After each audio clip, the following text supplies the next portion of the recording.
Welcome to Cranky Live, the show where bold minds meet real talk. This isn't your average sports or news show. It's where we break down sports, culture, and controversy with facts, fire, and fearless honesty. Here, truth cuts through the noise and hype gets exposed. From football to track and field, from world issues to local debates, we ask the tough questions, speak without fear, and go deeper than the headlines. We don't follow the crowd, we set the trend. While others recycle the same tired takes, we bring fresh insight, unfiltered analysis, and bold perspectives.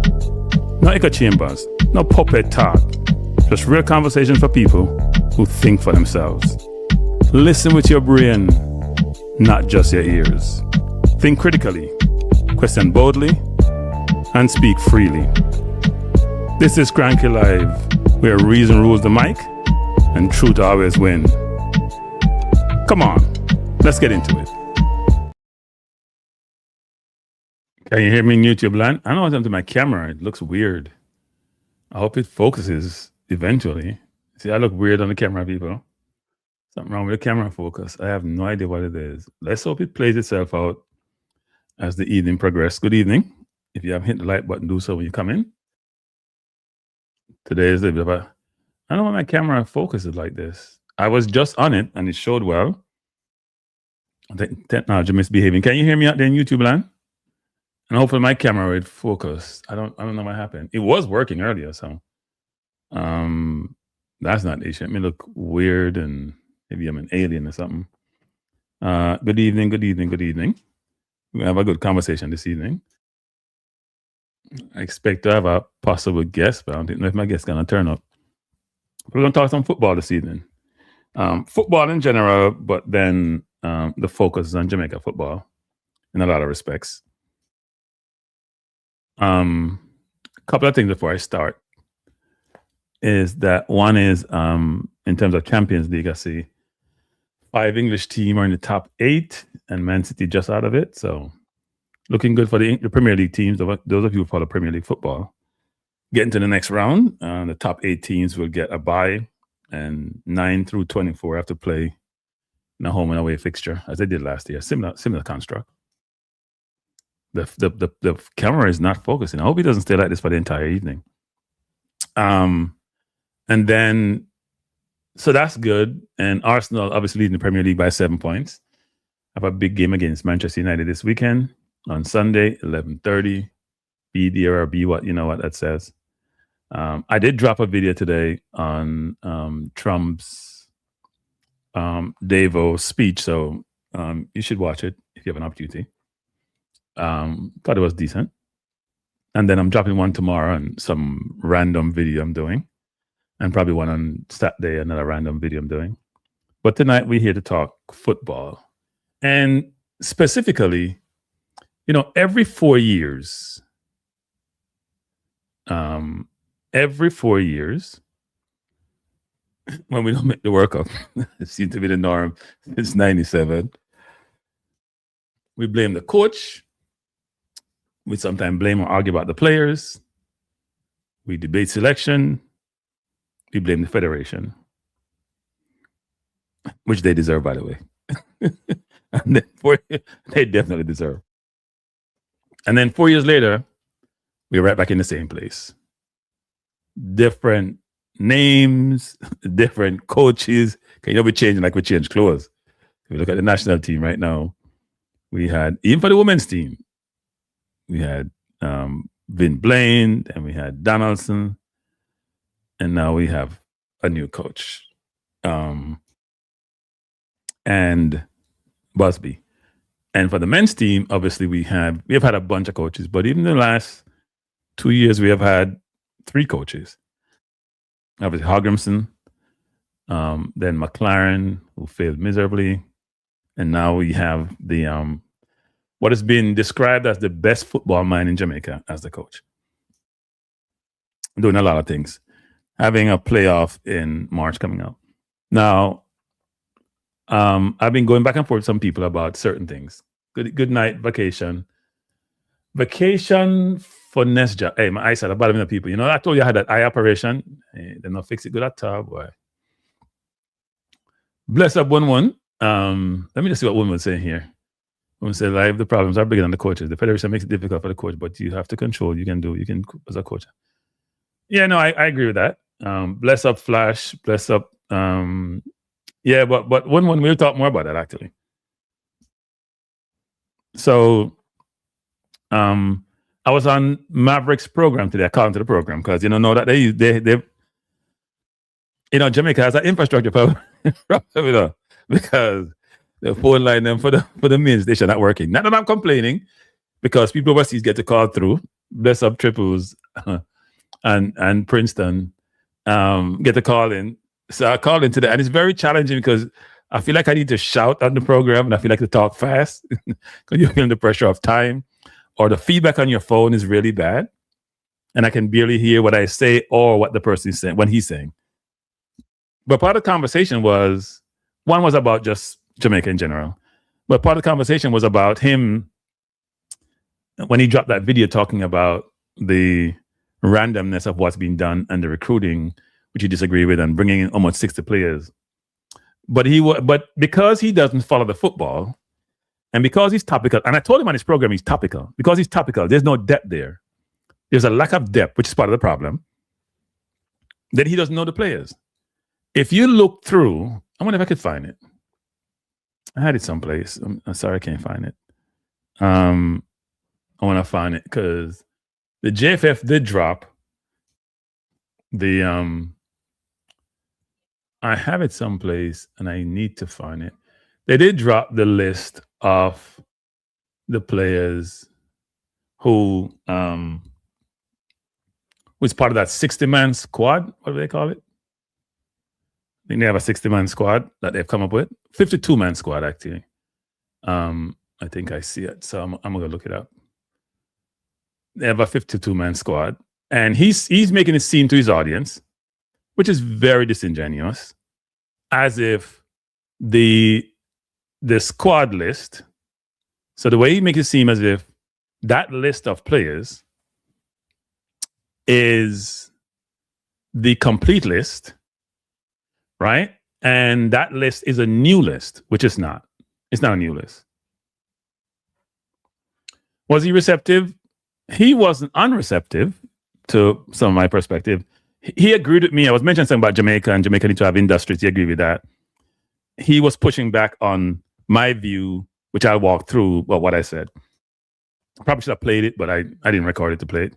I think you can get it separately. But I'll just give a overview of what I said, what his response was. But I'm trying to pull up something here, which is going to inform my discussion about this. So let me pull it up. Yeah, I think I have it. I have a lot of files to pull up here tonight, so you have to forgive me. Right? You have to forgive me. So, and we have gone through some of this already, but let me try to see if I can pull this up. And by the way, tonight's discussion is about the technical director role. We're going to get into that, but let me just talk about this first. So this was the press conference they had. And see here we have the Jamaica Nationals men's team coach, interim coach, Michael Donaldson, assistant. Then we have fitness coach.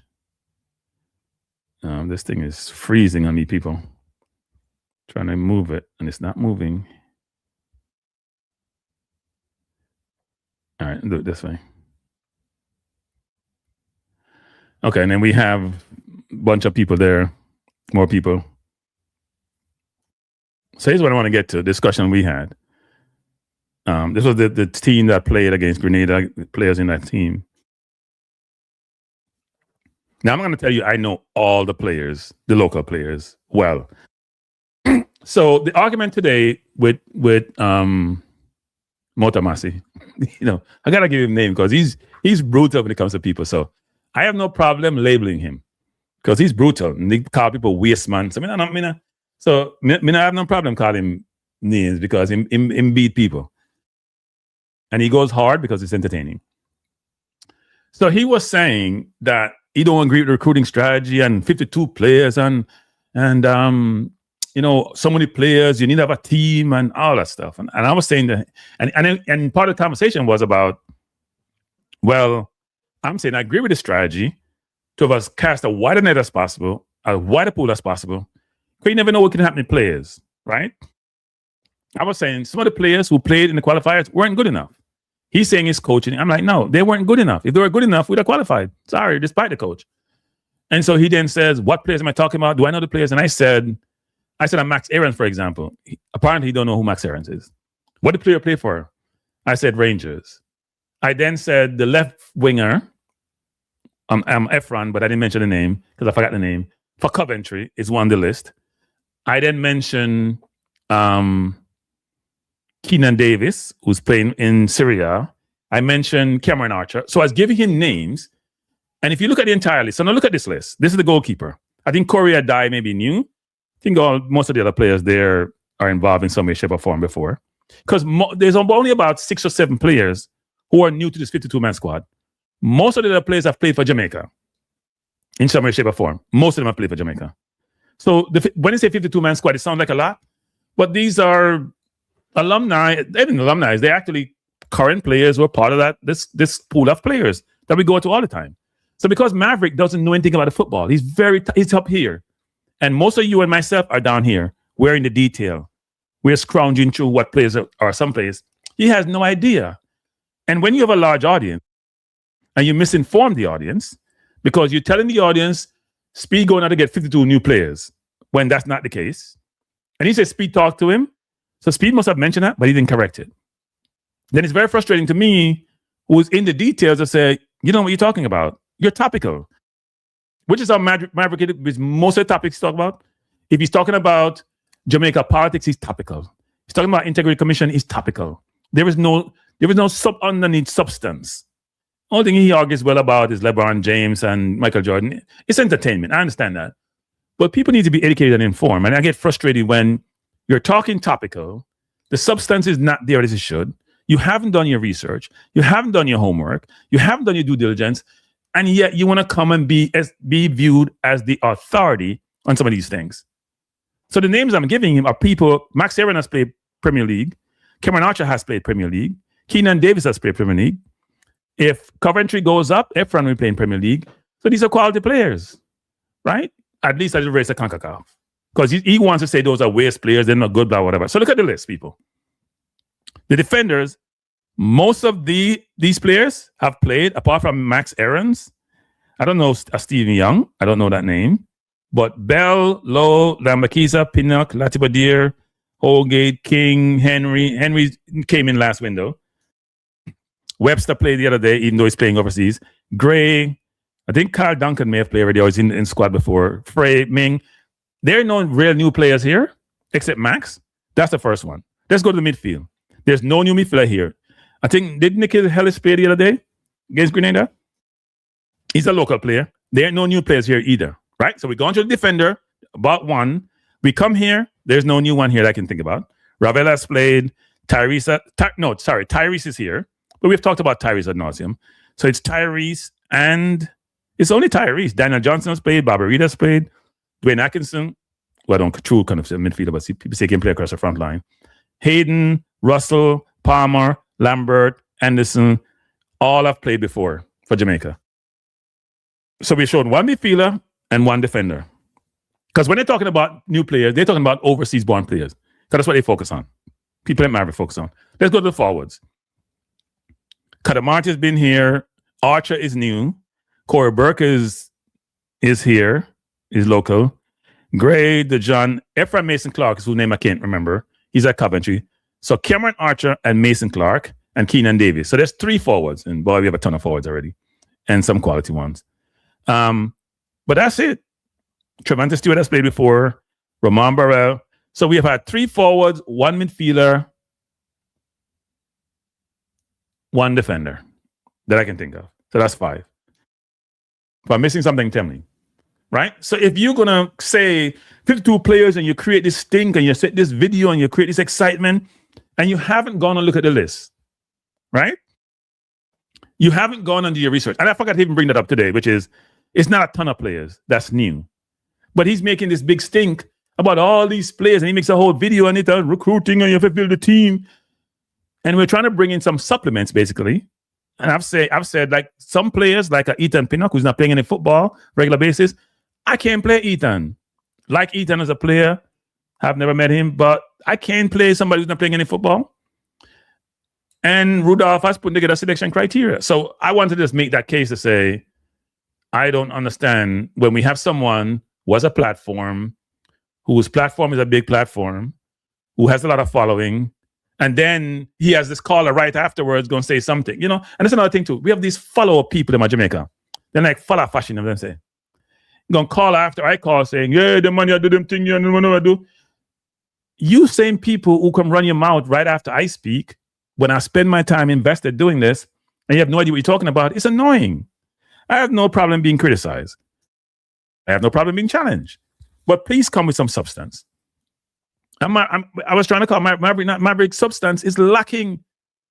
I'm going to keep showing up time after time because sometimes you don't know what good looks like. I know it's entertaining what he does, but it has to have some substance to it. And it's frustrating. Because he make it seem like Rudolph speak out and got 52 new players. As we showed, there's only about 5 players there who are new. And some of them, like Tyree Saw, were on previous list.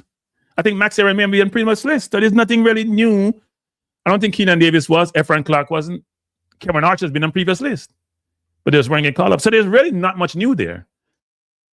Best up J. Ross. So, I mean, it's... When I want to call Maverick, I just tell him, say, no matter what people. Seriously. When I want to call him. Call him tomorrow. Call him show tomorrow.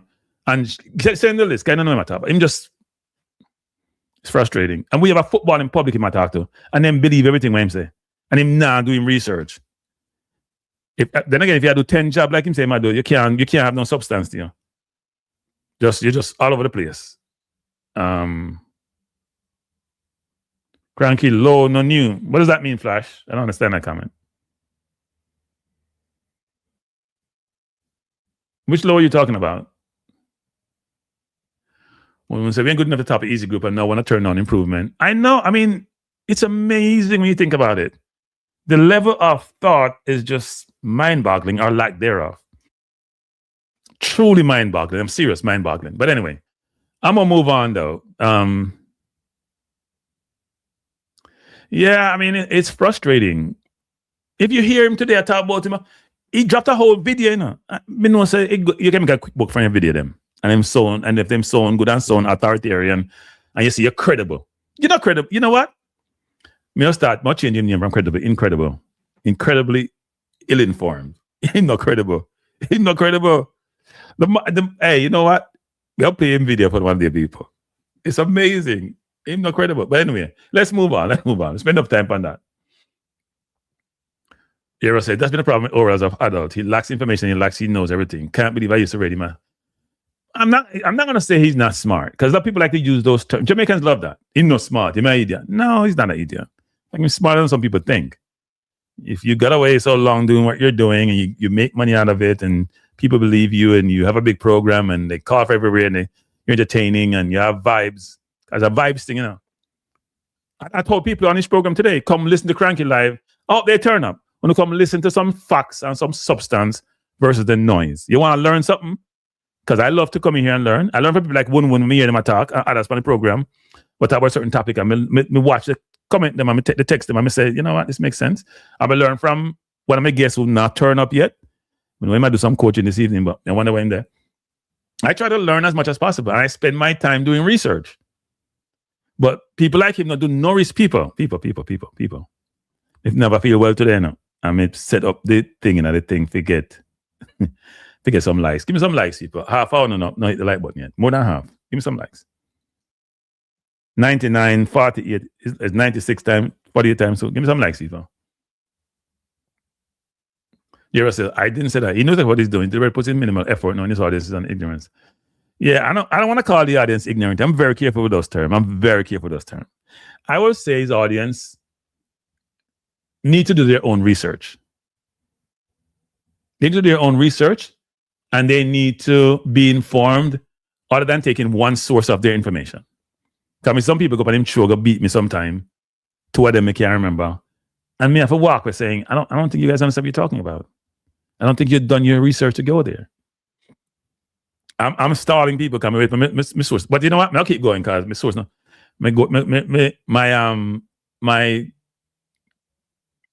My guest don't look like he's gonna turn up. So Andre's supposed to come here this evening. I'm gonna see Andre. I think he's coach. I think he has his academy is on today. So anyway, so I want to talk about I'm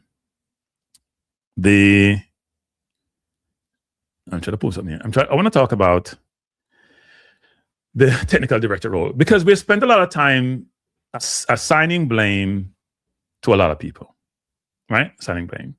Now, every 4 years, the same cycle repeats itself. Same cycle. We blame the coach. Don't make the World Cup. We blame the players. We're doing it right now. Don't make the World Cup. We debate selection. We blame the administration, which is well deserved, by the way. And then 4 years later, we're right back at the same place. Jamaica is the epitome. Jamaica is the perfect example, people, of all of this. Seriously, we're the perfect example of what I'm talking about tonight. Perfect example. The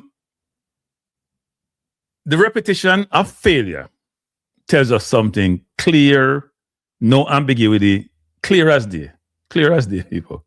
The failure thing is clear as day. The problem isn't just bad decisions, right? Even though a lot of the failure is attributable to bad decisions. The problem, if we think about it, is about structure. Because I don't want to call nobody dumb or ignorant or incompetent. So I try to manage those terms. They can be very derogatory. So I manage them. Even though sometimes you get so frustrated, you can't think of any other term. And we're not calling nobody waste man for the program, because I think waste man is a very derogatory term. Very belittling. Let me give you an example. After 2018, you remember who won the 2014 World Cup? You remember? Who won the 2014 World Cup? You remember when 2014 World Cup? All right, since it's not taking long for texting, I text. Then beat Brazil about 6 or 7. And Neymar get knee put name back by Colombia, Germany, exactly. But what happened after 2014? If you think about 2018, after 2014, 2018, Germany football never really collapsed, because they lacked talent, They collapsed because it became what I would call dogmatic. They believed them football was epitome of football, and there was no changing in football. They did the same thing. It was beyond reproach. They mistook their past success for what one would consider permanent law. They assume their football identity no longer need questioning. They stopped evolving the system that made them a great nation. You think about Germany, almost every single World Cup, think about them they were there 74. They did well in 78, in the Argentina won 78. 82 them did well. They're always in the semifinal or final for most of those World Cup. So if you go back through that period to 2014 when they won, they may have won for a period of time. Then they win 94, then they win 98, then they win 2002. But they were always in the mix. But after 2014, after 2018, I would say, but even before 2018, they lost their way. Now you contrast it with Japan, who Jamaica played for third place. In their zone, third place in their zone in the 98 World Cup. Jamaica beat them 3-1. Whitmore scored 2 goals. Japan made a very different technical leadership decision. They didn't assume their identity was fixed. They didn't assume talent alone could do it. They deliberately think about a strategy. Part of it was, first of all, high school football in Japan are like college football here, big, huge. Thousands and thousands of high school football games. So football big in Japan. Some of them won A-League. But they started exporting players to Europe. So they realized being insular and just playing football amongst yourself didn't really do it. They need to get more exposure for their players. Understand different style of play. Have their player play at a higher level so they can be competitive. And what they do is when you bring those players back and you bring those learnings back, they have their coaches go visualize what's transpiring, you can improve your football holistically. Germany believe identity was inherited. Japan understand identity, evolve.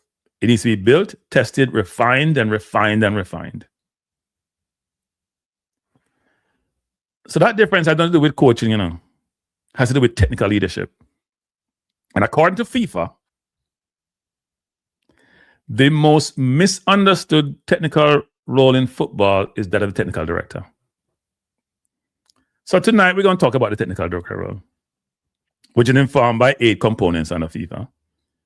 And by the way, I want to say something. I want to digress, because you know me, I was a digress. I had an argument with Oral today about my view was that you don't really coach international football. You said I manage. And him pushing back on me. And if you go read the FIFA document, you will see there, they realize you only have so much time in a football to do so much things. So your coaching is coming through your TD when them coach junior people matchday to the senior team. It ain't coming through when you go to the national team. You can do some coaching, but it's very limited. But they might argue with me about something you don't know nothing about. Kind of do no research, you don't do no investigation. And I'll say this further. I've been told by people like Rudolph Speeds, maybe I mention that. That me a YouTuber, I never know nothing about football. And I won't deny that, actually. Based on how they think football is. But let me say this. If you believe in investing in yourself and you spend time doing the reading and the theory and then watch the games to see what transpired, does it relate to it? You will improve your knowledge of the game and how the game actually is played and how it works. And the thing that I realized, which is very important, which some people don't realize is because their breadth is very narrow, they have blinkers, it's large breadth, is that there's certain sports,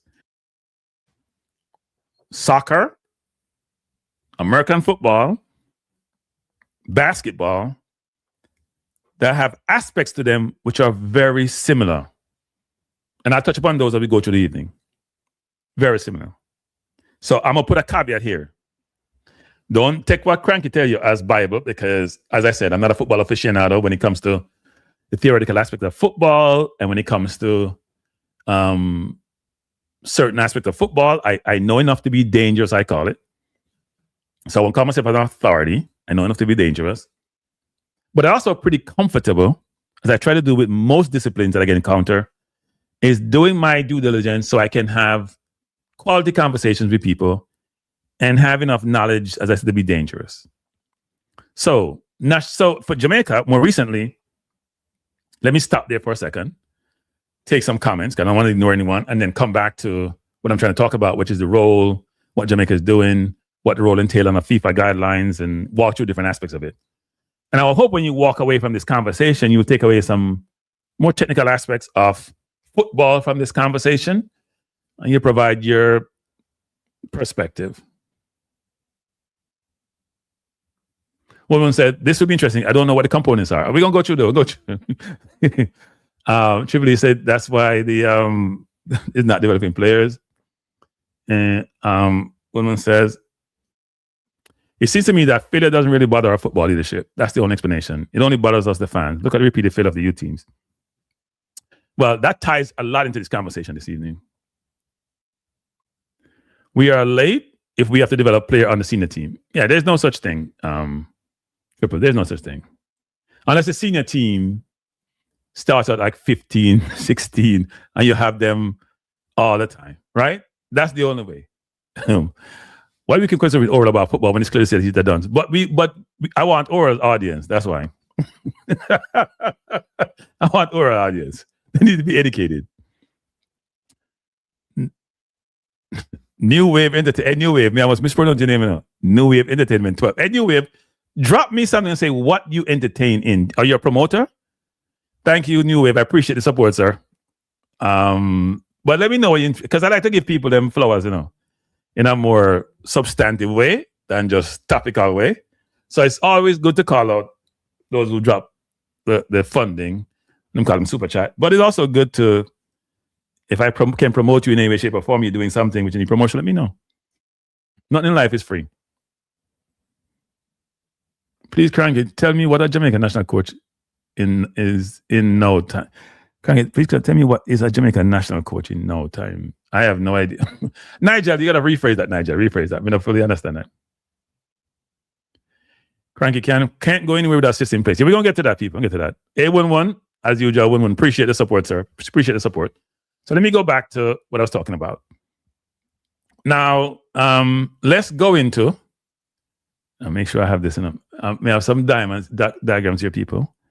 All right. So, so my understanding is, and that's why I needed my expert here, he's not here, is that these are the components that informs the role of a national technical director.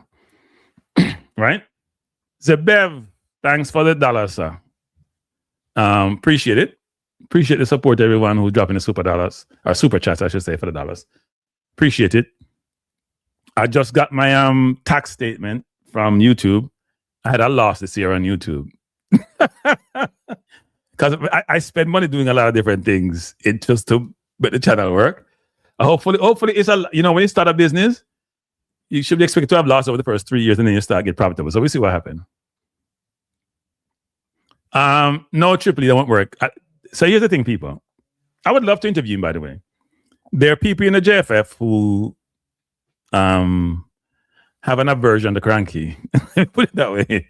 Because I can be critical. I'm not going to deny that. And I don't blame them for being perturbed with me. I can be very critical, especially when I'm frustrated with direction of travel. So I understand their frustration, understand the criticism that they believe may be unfair. But I think everything I say is fair, and I can have any discussion with them about those things. So here's what look at the roles of the national, I'm going to go to them in detail.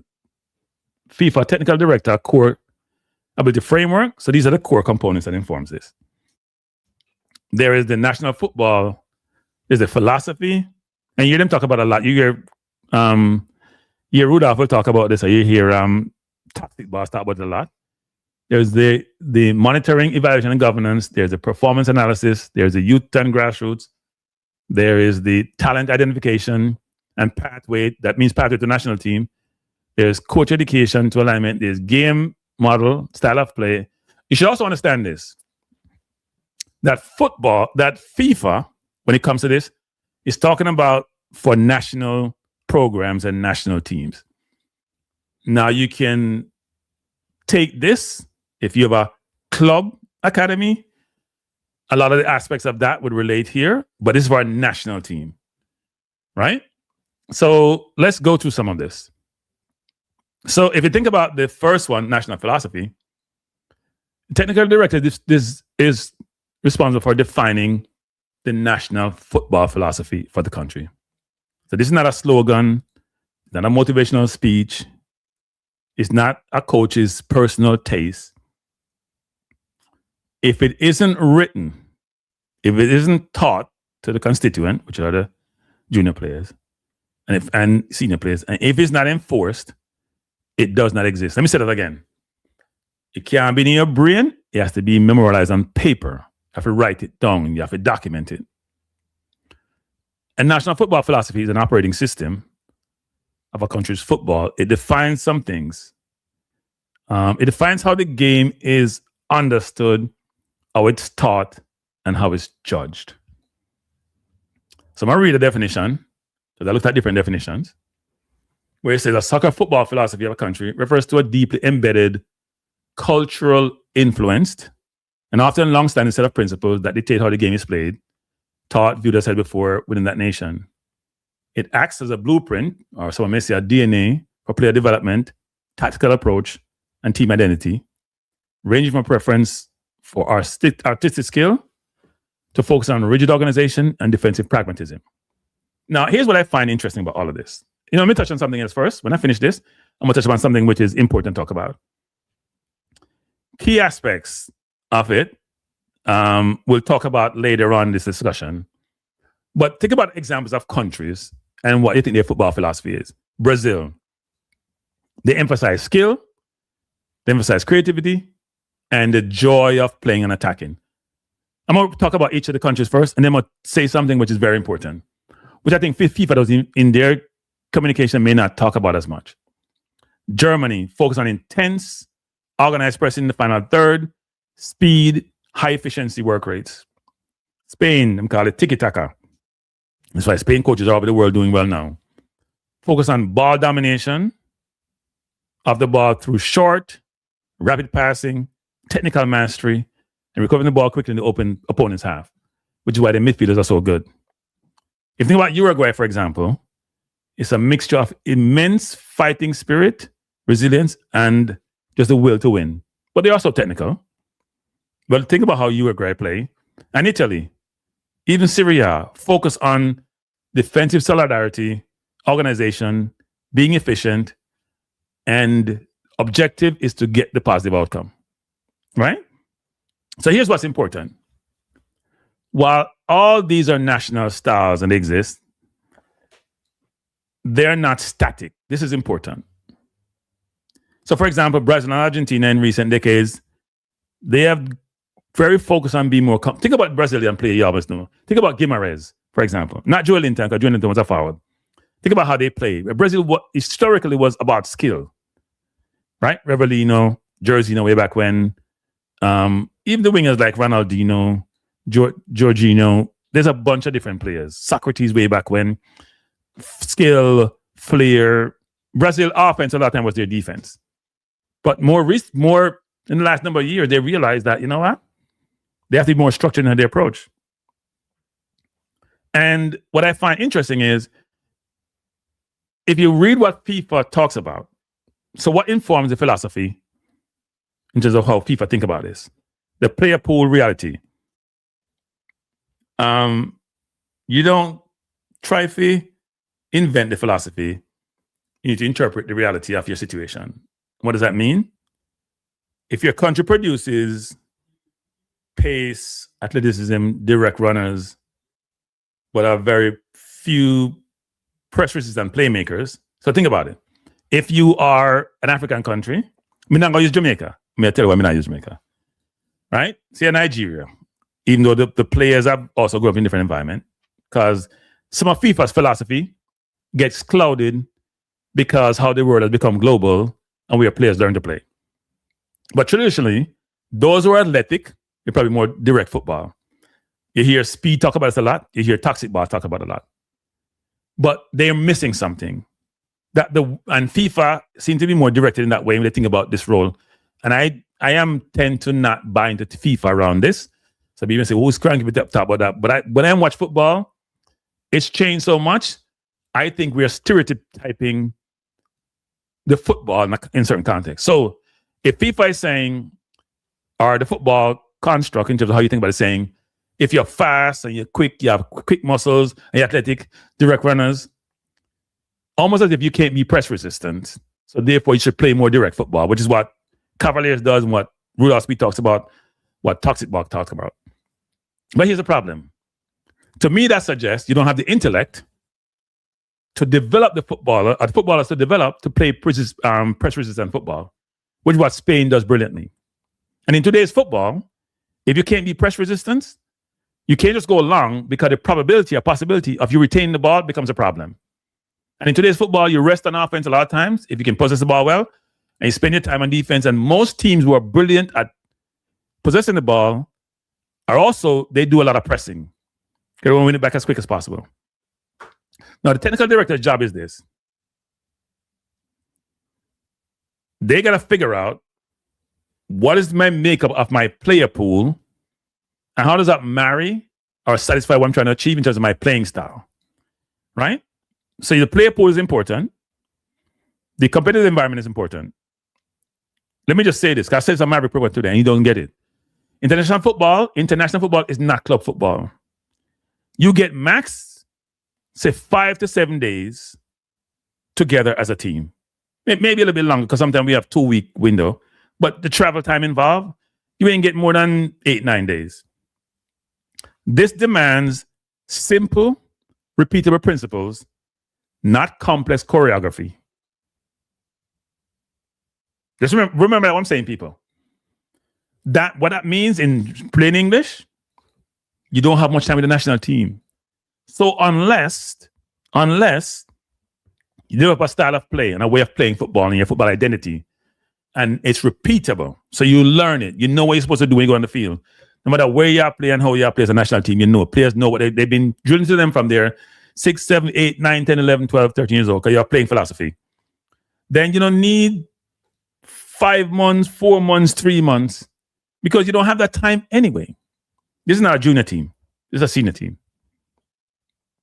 Now, FIFA, in terms of, there should be a long-term identity goal under that whole philosophy. And FIFA expect the philosophy for you to think about what the field is going to look like in about 10 years, not 10 matches. So if you want calm players under pressure, you have to allow the youth to make mistakes. That's why people challenge high school football. Because if you want me to, when I get the ball, to receive the ball, to be comfortable and do something with it, then it's important that you allow me to make mistakes and learn from my mistakes. Okay, if you punish them if you go long, if you just force them to go long with the ball, they'll never learn to be composed under pressure. And also, if the philosophy is not consistent and repeatable, say, for example, if you change from under 17 to the senior team, then you don't have a system, you have confusion. So real philosophy does not live in person. It doesn't live in a person. If the TD leaves, so the TD is not the one saying about the philosophy. The philosophy is something that is determined. The TD overseeing that is cascaded. It's learned. It permeates the entire country. And if the TD decide to leave, it don't matter because it's a living, breathing thing.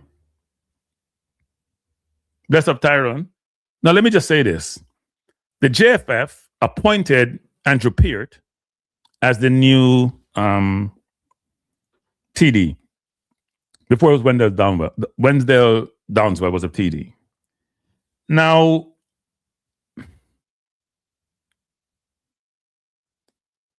if I'm saying to you what the TD's roles are, which is on the board, you can see the whole youth development of the football for the whole country, right?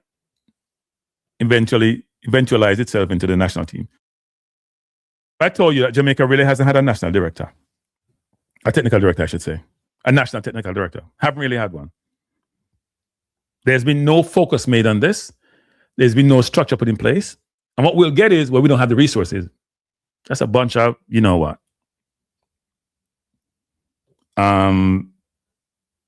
It's a lack of thought, vision, strategy. And when you say these things and people get upset, I get frustrated because I don't think in any way, shape, or form one can dispute some of these things. So Andrew Peart is the new head of football. Now, if you look at his experience, I was trying to read his resume, trying to get information. I went on LinkedIn, he wasn't there. I went on the web, there was some information there. I went on Transfer Market, different source to get it. Some will read what I get, and some of you can correct me, but it's what's in the public domain that I've gotten. So experience include serving as overseeing national youth team. I think he's probably coached under 15 or maybe under 20, right? He coached at UWI. He coached at Glenmuir. And he has some JFF coaching education role. I think he headed the coaching school I have. And he also has, is my understanding, the A-B license and is going for his pro license. That's my understanding. That's what I've read. So I can't substantiate this because I don't like to put me in the block unless I have, well, that's the source I've got it. And he has also as a BA in geography from the University of West Indies. So he's an educated person. Doesn't mean because you have to have a college degree to be educated, but it doesn't hurt. It helps. So he was appointed the director of football in January 2026. Now, one of the things that I did, because you know how I operate, I did a comparison. Sorry, people, you know how I operate. I was trying to do a comparison between Andrew's role and that of, I tried to be comparable. You know, the person run US, Academy Arizona, England. I do Trinidad and I do Spain. Now, if there's any misspelling in there, don't blame me. Blame the system. Because I was rushing to get this done. But the point I'm trying to make is this. I'm trying to look at people's background. Now, the Spain technical director played for Real Madrid, managed senior clubs, and he's had experience in this area. So he brings the playing experience along with being a manager that informs some of his thought around this, right?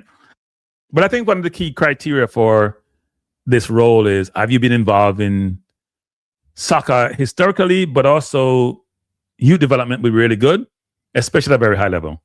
So you see the senior technical leadership. They didn't call it senior technical director for England. You couldn't really find that, but it's a leadership role. It's McCormack, his name is. I thought I had the names up here, and somehow they dropped off. It should have been that black box you see? The names are supposed to be there, and it dropped off. Sorry, people, I was rushing to get this done. But I think his name is McCormack for England. No, McCormack. McDermott, I think his name is. McDermott. I have the Spain person name here. He used to play for Real Madrid. I don't know what I did with it. It's a very funny name. I couldn't pronounce it. No, McDormand is the US. You know what? Let me get the list before I get myself in trouble. I have the list here someplace. I wrote it down, and I maybe can't find it now. Let me find that list, actually, so I can actually say the names right. See, when you're rushing people, it's not a good thing, you know. When you spend there, do your whole research, and you're rushing, it's not a good thing. But anyway, Andrew Peart, I know is there, and the name is wrong, people. The Devin Elcock, Andrew Peart, it should be Andrew Peart, director of football. See, I was rushing and trying to get this in a nice standard thing. Elcock is the Trinidadian FA. But the one consistency I see here is this, is that the four, apart from the Spain, was involved in youth development, because I would say Andrew Peart coach under 15, under 20. So I try to do a comparison to see when I'm going to hire somebody for a role. Karanga, yeah, thanks, one. Yeah, I had it here now, people. I had it written out. I was so busy changing screens and changing information, I messed up. But anyway, the important thing here is this, is that I was looking at the resumes to see who was involved in developing youth programs at a very high level. At the club level, like the England coach worked at Tottenham for like 15 years. Each of them had youth development in their background. Right? They have that in their background. So if you're going to hire someone for a job, you got to make sure they do this first thing. Andrew Peart seemed to have the intellectual capacity to do the role. Let me just say that, because that's important.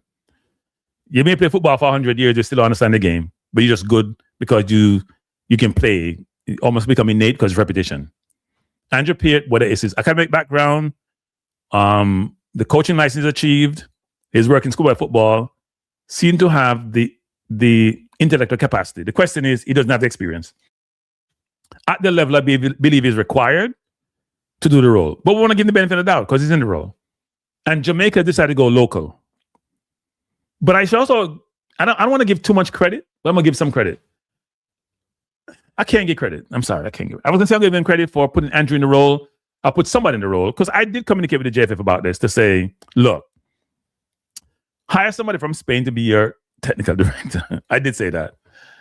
Or somebody who have certain skill sets. And what I was told was that, and I said it on Maverick program, the technical director role costs about, a good one costs $250K US. And JFF doesn't have the money. Right? JFF doesn't have the money. JFF doesn't have the money. So therefore, them can't, they don't have the money. So, and I think money is driving some of the decisions, but it's a catch-22, right? You don't have the money, so you may not have someone in the role who have the experience needed to really do a good job. So you may not get the best candidate for the role. And also, part of that role is part of being a politician, people. You got to get the information, the resource, the support to execute the role. And when you get that from the JFF, because you know, a lot of people have a lot of ego and everybody think they know everything about everything. But so that's the I apologize for the previous chart, people. I've been doing this all day actually, so that's part of my struggle. I was busy trying to do two videos today, and that didn't really work out well because I didn't spend enough time. But I was trying to do a comparison between, say, 5 people. I always use Spain in my comparative because to me they're the barometers of success. They're the ones who inform success to me, and that was important. And also, I'm going to show you something later on this program, because I think Spain is the epitome of what good looks like. We're going to keep going through the technical director role.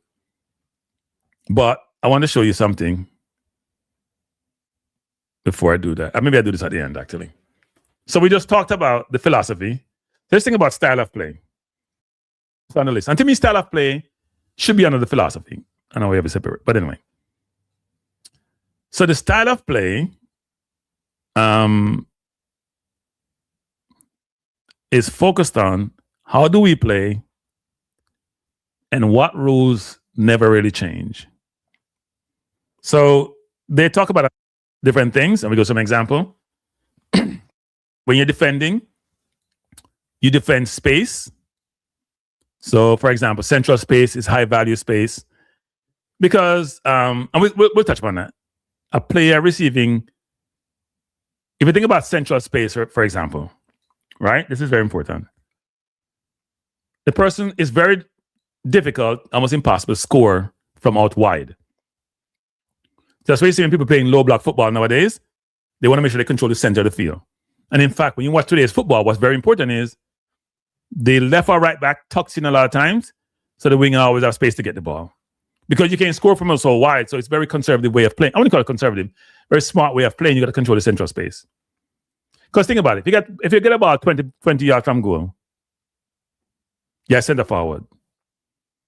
Where are you located? Are you out on the wing? You can't score from there. But if you're in the middle of the park, you have a chance to score. So that's important. So part of your philosophy may be you're going to protect the central space. If you had a TD, you'll teach that. Right? You got to protect the central space. If you play football, you hear me always hear me arguing about a winger is dribbling down on a player, right? Down to the touchline. And especially play left-footers, because soccer plays. You got to send him to the touchline to get help, because the touchline is a help for you, versus allowing him to cut inside. Because when he cut inside, the whole goal is open up, the whole field is open up. If you force him baseline, it's harder. Right? It's harder. So that's sort of the...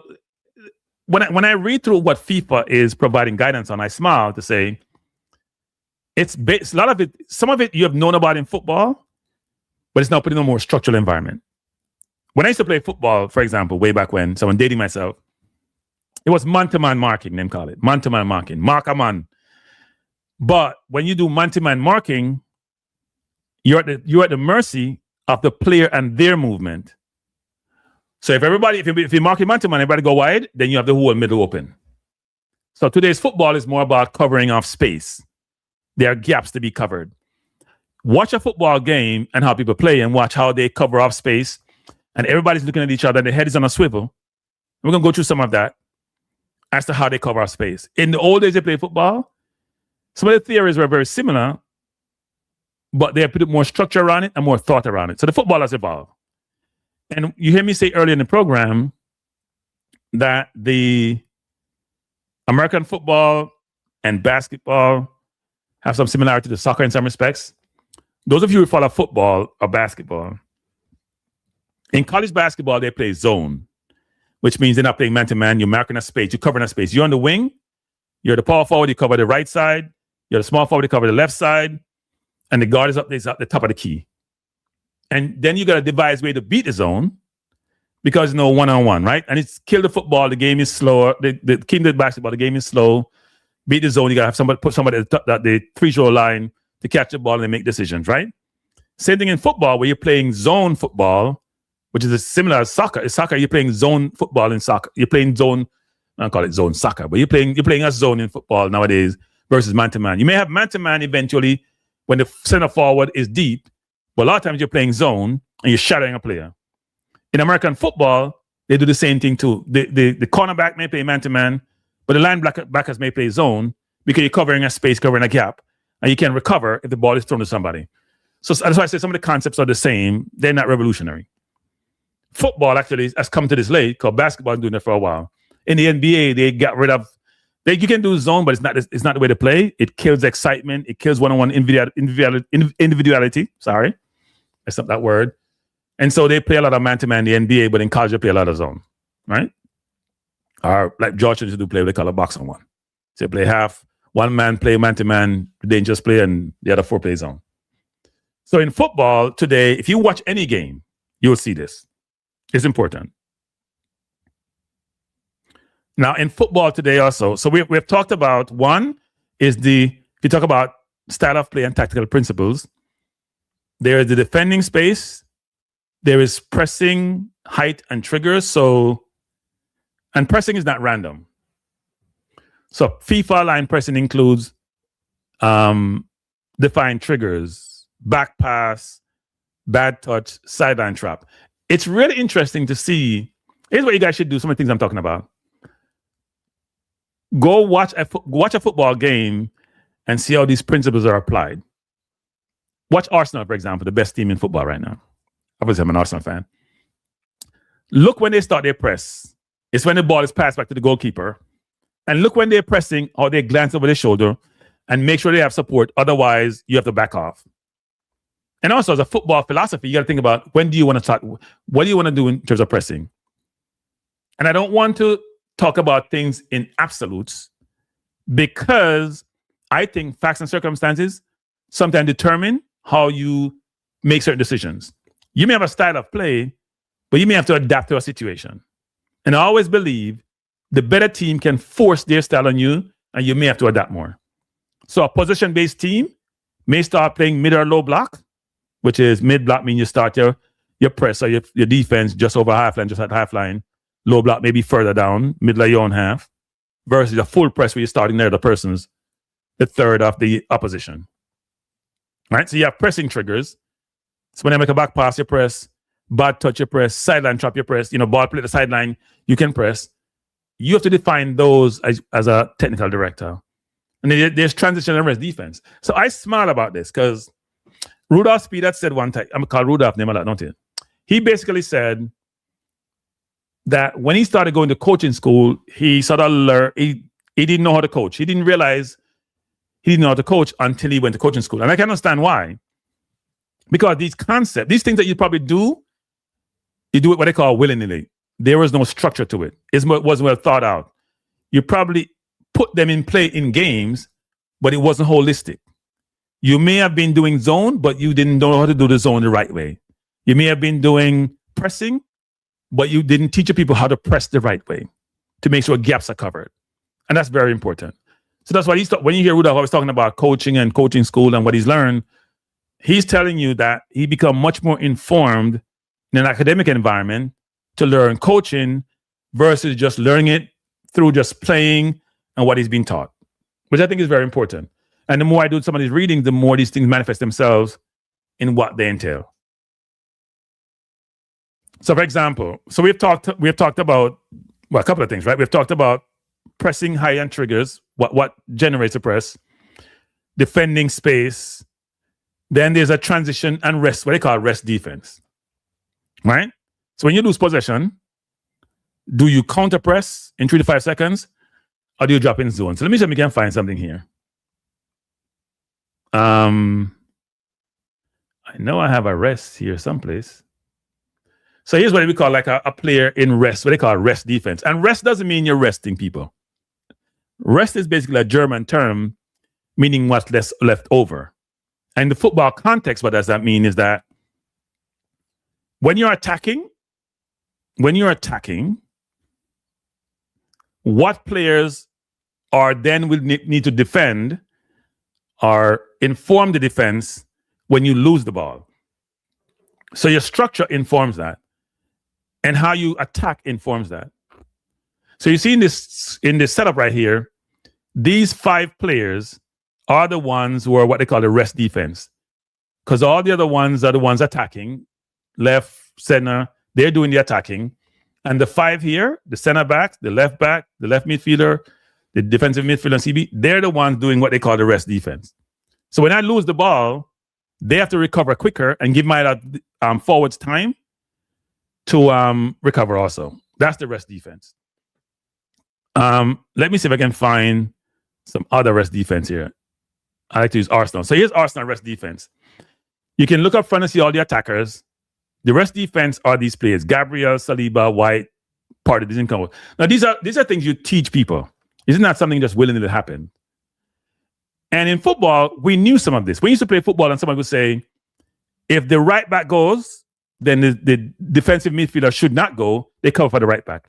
It's basic knowledge, but it's much more structured. It's much more thought. It's much more something which is embedded in you. So it becomes automatic. So if you don't teach it that way, then Ben White may just run and go and then realize he's not part of the rest defense. Then you only have 4 people here versus 5. Right? Let me see if I can find another rest defense. I don't think I have another one. Yeah, I have another one. So this is Man City, who are known for pressing. This is their rest defense. You see all the attackers?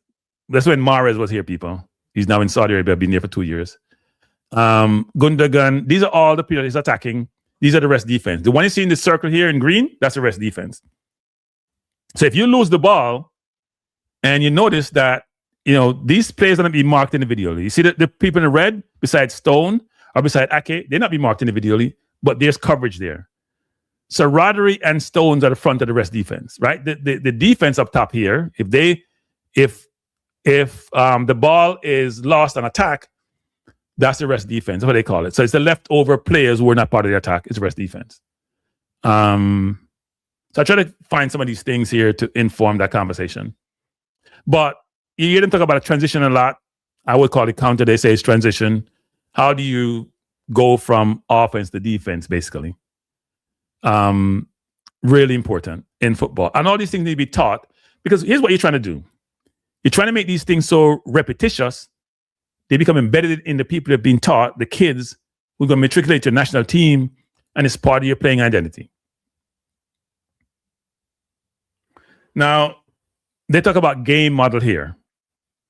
And it's defined as what your build-up patterns are, your defensive blocks, spacing between lines, and roll. Oh, I'm being saved.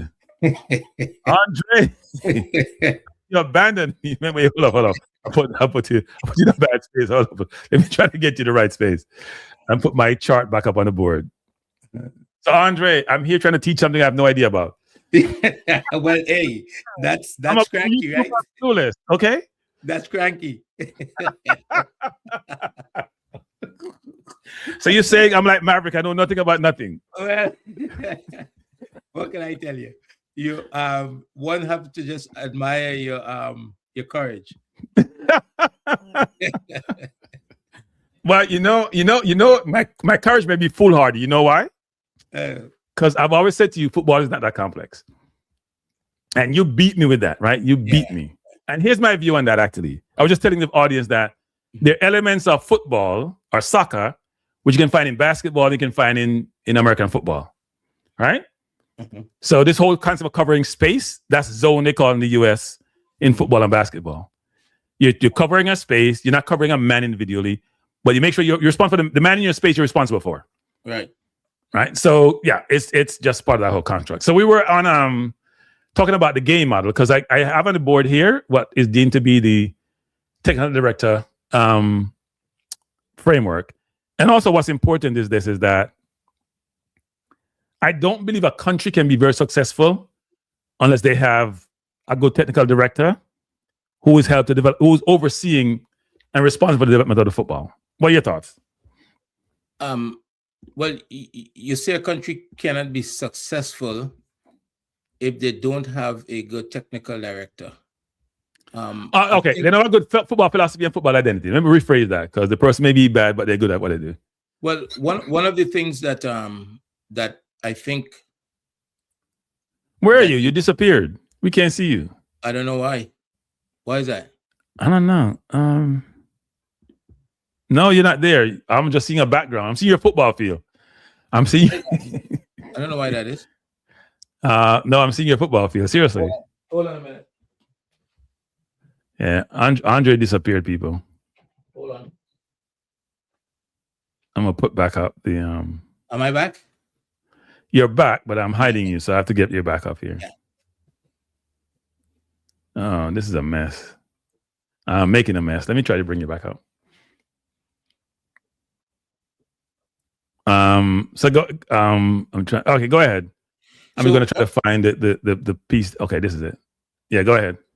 One of the things that I heard you were talking about earlier on my way in is that you mentioned finances, right? And finances, it's very important, right? It's very important, and it's but it's also used as what we call a crutch sometimes to not do what we need to do, right? At the end of the day, we are responsible. If you're a technical director or you a MA in any country in the world, you're responsible for developing the football, right? Yeah. So you have to find the resources to be able to develop the football. And I saw a YouTuber today was making a case for why it is sponsors may not want to get involved in supporting the football because there's no return on investment, right? Right. And the case that he made is that, you know, there are all these youth tournaments all over the island, and in these youth tournaments, the only people that show up is families and the players. So there's not a lot of support, as he's saying, for sponsors to want to sponsor the football, to want to get involved. And he was basically saying that the people of the country is not supportive of the football, right? They're not showing up. Well, there's other ways in which you can bring value to sponsors, right? If you don't have a big crowd at the event, maybe you could get more intimate with the families that there, because if you have 4, 5, 6 different age groups and 25 teams and that kind of stuff, and there's different ways you can get to bring value to the sponsor. You can create packages after the event so that each family could post on social media. So there's different ways, and I'm not a marketing person. So revenue, I find sometimes we use revenue as an excuse not to do what needs to be done. What does that lead to? So you say a good technical director just now. Yeah, a good technical director is important. But I say what is even more important is a good technical department, because a technical director alone cannot do the job because the scope of the job is very big. Right? Right. You were just referencing what it's huge. It's huge. Yeah, it's a Right? massive. All these components here is one person. Own it. Right. So a lot of times we are trying to run a technical department with one person, or people doing multiple jobs that they don't have the capacity to do. Right? That's the recipe for failure. Right? So when we talk about developing football, we just can't do it haphazardly, right? We have to really get the people involved that needs to be involved, that can help fund the football so that we can get the job done properly. Because I'll give you an example. What are we really doing when you take the US, for example, have a budget of about $3 million to try to get a youth national team to a World Cup, right? We know. And Jamaica have $3, but keep going. Right? We know that to prepare not good. It's a lot of money, actually. Yeah, to prepare a team to try to qualify for a World Cup.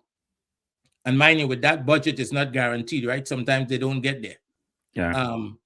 To prepare a team for a World Cup, we know you need 6 to 8 international friendlies. And this is not my information. The technical director of all these MAs would have that, because FIFA provides the information for them, right? That information exists. And the MAs, people, if you don't know, is the federation, right? So right. Yeah. So how do we approach developing football without putting these things in place? I tell you, if you look at the FIFA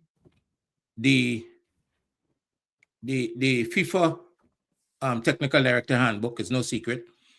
They went as far as to show you what a well-funded MA technical department that would look like, with being led by the technical director, and they show you one with less resources, what it was look like. And sometimes we don't even get to the one that have less resources. So the job is a big job, and I don't think one individual, I'm sure that one individual cannot do the job effectively, and more importantly, to fund it, besides sponsorship, a lot of times the national senior team is what provides the revenue to fund the development of football. So a successful national senior team, right? There's national teams in CONMEBOL, for example, that is making they make over 20 million US dollars a year, right? That could fund football. And a lot of times in the region, in the English-speaking Caribbean in particular, our national team is not active enough, is not doing well enough. As you can see, it would have been, what, if Jamaica goes to the World Cup, they're still in contention. We're talking about potentially 12 million. Right, from that. How is the football being funded right now? We have to find ways to generate the revenue. So I don't really accept the lack of revenue as an excuse, because it's hard to see what they're doing except for waiting for what FIFA provides. Yeah, look, I'm gonna go back to the people about different components that informs this, but this is a very important conversation, which is when I talk about the JFF and part of my concerns with the JFF, and I use some very harsh terms like incompetent, that's informed by me looking at what a good football program looks like, what they have done historically, and be very frustrated about direction of travel. Now, as I've said before, Jamaica seems to be going more local now across the board, and I have no problem with that. But my concern is this. When you go local, do those individuals have the qualification to function effectively in their role? So, for example, Reggae Boys Reactor mentioned that Andrew Peart, he has a license. He's going for his pro license. Part of the pro license or a license course will incorporate the role of technical director. Interesting. But here's the question for him, though. It's like going to college, right? I have some practical experience. I go to college, I get the theory. I don't have the physical experience of running a program. So do I take a risk on someone who's theoretical and has not done it in terms of a holistic program? Or do I get them to be someone who shadows someone for a while, who's been there, done it? So I have succession planning and put someone in the role where I'm developing them for the role. Were they developing for this role? Is it part, when he was running the coaching school, was that part of his role? Because here's my concern also. When I look at the Jamaica national team, for the last two coaches before the interim coach, Meron Gordon was part of the coaching staff. There are a lot of people who complain about Meron Gordon, but I thought, well, maybe it's strategic. Maybe they're trying to groom this person to assume some more senior role. So they have him learning from these coaches who have a lot of experience, a lot of knowledge, a lot of exposure. So now we have this new interim coach and Meron Gordon nowhere to be found. So what the hell was he there before doing if it wasn't him being groomed to be elevated? Or is it that he's being groomed and realized he can't perform the role? Was that fear to him? Was that the right decision? Why was he good enough for Hallgrimson and for McLaren, but not for Rudolph Speed? So sometimes things don't work out the way you plan them, but it does beg the question sometimes when decisions are made, are we thinking enough long-term? Are they strategic decision? Or was he just there as a spy? I don't know. I don't want to cast aspersion on him, but it does beg the question about how decisions are made, because it goes back now to the technical director. Does he have the skill set, given where Jamaica is, because we're far down the food chain about where we are, to develop a program to me from scratch, because there's nothing there? Does he know all the tools that he needs, all the resources that he needs? You may have the theoretical blueprint, but can I execute? So I think one of the things is to try to understand when you don't have the resources or don't show the ambition to get the resources, what happens, the people that provide the resources, they get to tell you what to do. Okay? Yeah. And you have to do what they do, because what they hold back their resources. So I think a lot of what is required in the technical, in that department or from the technical director, a lot of that information is provided by the governing body. I think it's just about implementation.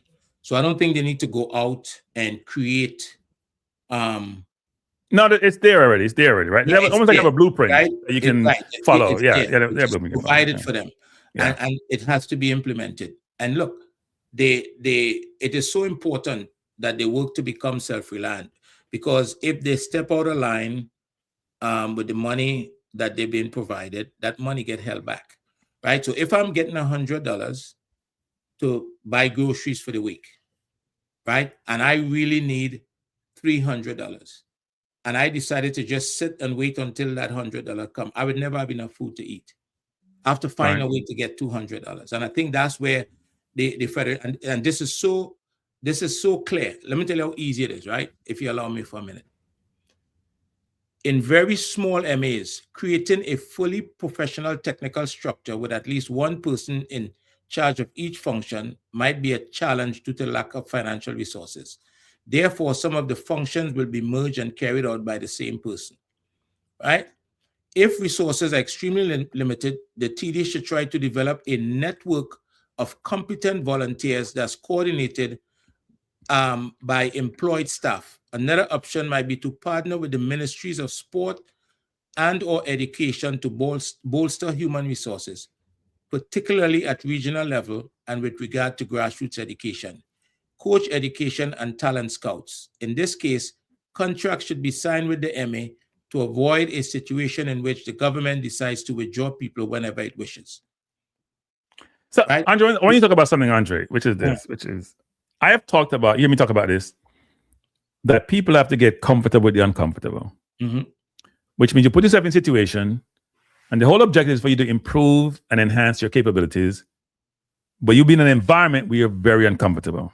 It may be a foreign environment, maybe a new environment, maybe something that is you don't have expertise, but you know you need to go through this to be better.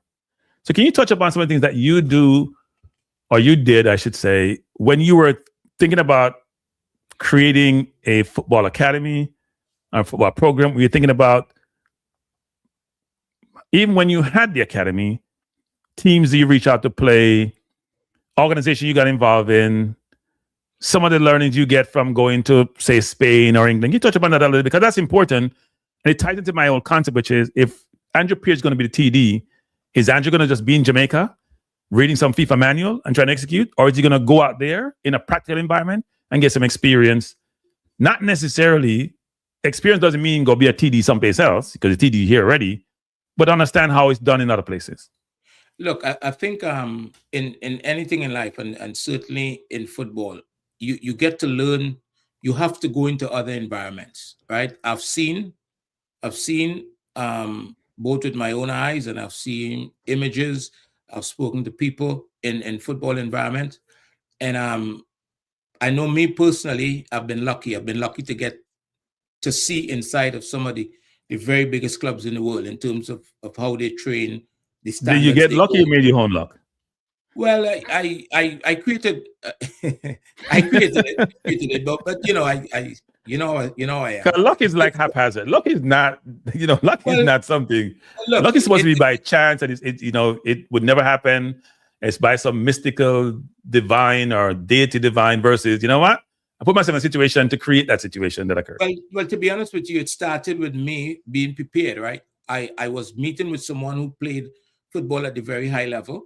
And I knew I was looking for opportunities to get exposed to football, to expose my son to football. And your son both sons play professional football. Right. And he was younger. He was 10 years, 11 years or something like that. And I knew that if I had the opportunity to engage this person could probably expose me to that environment. So I was prepared. I was meeting the person for the first time. I don't know if we would have hit it off. And as it worked out that the very first time I met him, we had a chance to spend time together. Right? Does the person have a name? Beg your pardon? Does the person have a name? Or is that confidential? You mentioned this person, this mystical person. He played for Barcelona. He played. Does he have a name? He does have a name. But I don't speak English. I don't like to put those guys out there. What's his name? Don't be like a JFF. Don't be like a JFF. Was Steve Archibald, okay? Okay. Right, and in that conversation, because I was prepared, I had a disc of 11-year-old kid, and he said to me, does your kid play? And I said, yes, because he was just finished telling me about his kid. And he said, is he good? Is he good? And I said, you tell me. And I give him the disc, right? that was the moment that I wanted. And that developed a relationship. And we ended up being able to see inside. And that now made me hungry. It made me want it. I wanted to go into other environments. I wanted to go back, and I went back, and I went back again. And I spoke to people because I realized the door has been open to me seeing the game and being able to learn the game at a much higher level. And, you talk about, when I started the academy, I already had that experience. So I had that knowledge because it was really started for my younger son, right, who was 6 years later. And so when I started that, I knew that, okay, I've learned some things and I'm now implementing it. And who was their competition, right? I knew that I wanted them to play. And I see their competition. If you're 9 years old, your competition is not the guy across town. Is the 9-year-old in Spain and Brazil. So were you like Venus Williams' father, even though you played football, but he didn't play tennis? So maybe it's an extreme. Right, there's a difference there, but there's some similarities. So one of the things that I did is I continued to expose myself to the game at the highest level, and eventually was able to expose the kids that I coach at a very early age, because I wanted to see how they would compete against kids their age, at the highest level, which would be, we had the opportunity first to play premiership clubs in England, right? And so I don't think you can sit down on the island and figure out what needs to be done to develop football. So one of the things, like last night, there are some games going on in Trinidad under 20. I don't think those games prepare those kids to try to qualify for a World Cup. Right? You have to. I heard the under 20 rankings came out. I heard that Jamaica were like 11th or something behind. We had everybody in the region. It seemed like, God. So really need a TD badge. I think this is a huge task, Cranky. It's a massive task, and no one person could do it. And then I see some people commenting about Andrew, and it's not Andrew's fault. Andrew didn't put himself in the position, right? He was hired into the position, but he cannot do the job by himself. And if he's left on his own to do the job, then we're almost sure that he's going to fail, because they're telling you what I just read to you. I just read to you is out of the FIFA Technical Director Handbook. Okay, so they're not only telling you what your problems are, they provide several potential solutions. Yeah, but even where you play football, there's direction, right? So, for example, the concept of positional profiles and role definition talk about the 6 position, right? And the 6 is supposed to protect your back too, your center backs, right? And it talks about if you're tackling too much, then you're not doing your job the right way. I know people even realize that. That means you're not covering off the space. If your center back is tackling too much, that means you're not doing your job the right way, because you spend time I'm gonna give you an example. Here's a perfect example. This is the problem, right? This is the problem. No, this is a perfect example. I'll give you this example. Okay. Damian Lowe played the best game, the most dominant game in Jamaica's football history to me. He was playing the CDM. He wasn't playing the CDM the right way. He was following the ball. A CDM don't follow the ball. A CDM is a conductor and a director, right, and understand the game and covering off angles. But he dominated, and Canada didn't adapt.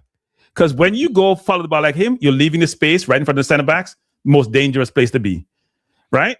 So he was following the ball a lot in that game. Very effective, by the way. People don't get it wrong. I thought it was the most dominant Jamaica performance ever I've seen from a player, midfielder, defender, or forward. But he wasn't playing the CDM the right way. Well, there are anomalies, right, in everything that you do, right? Yeah. The game and circumstances probably call for it, but I'm just saying that's not the traditional way you play a CDM. And it was effective. It may not be effective tomorrow, especially against a team that is better prepared to deal with that, and a game with a different value. That game had a particular value, and all of those things affect performance and outcome and that kind of stuff. So, Andre, before you go further, I see Owen says challenging my statement. Go tell me another game. And by the way, he didn't want half people. Where a person, where you're getting your ass kicked, dominated the game defensively, not offensively, defensively, and changed the entire game. Tell me, and I will take that back. Go ahead, Andre. Sorry, I apologize. You tell me.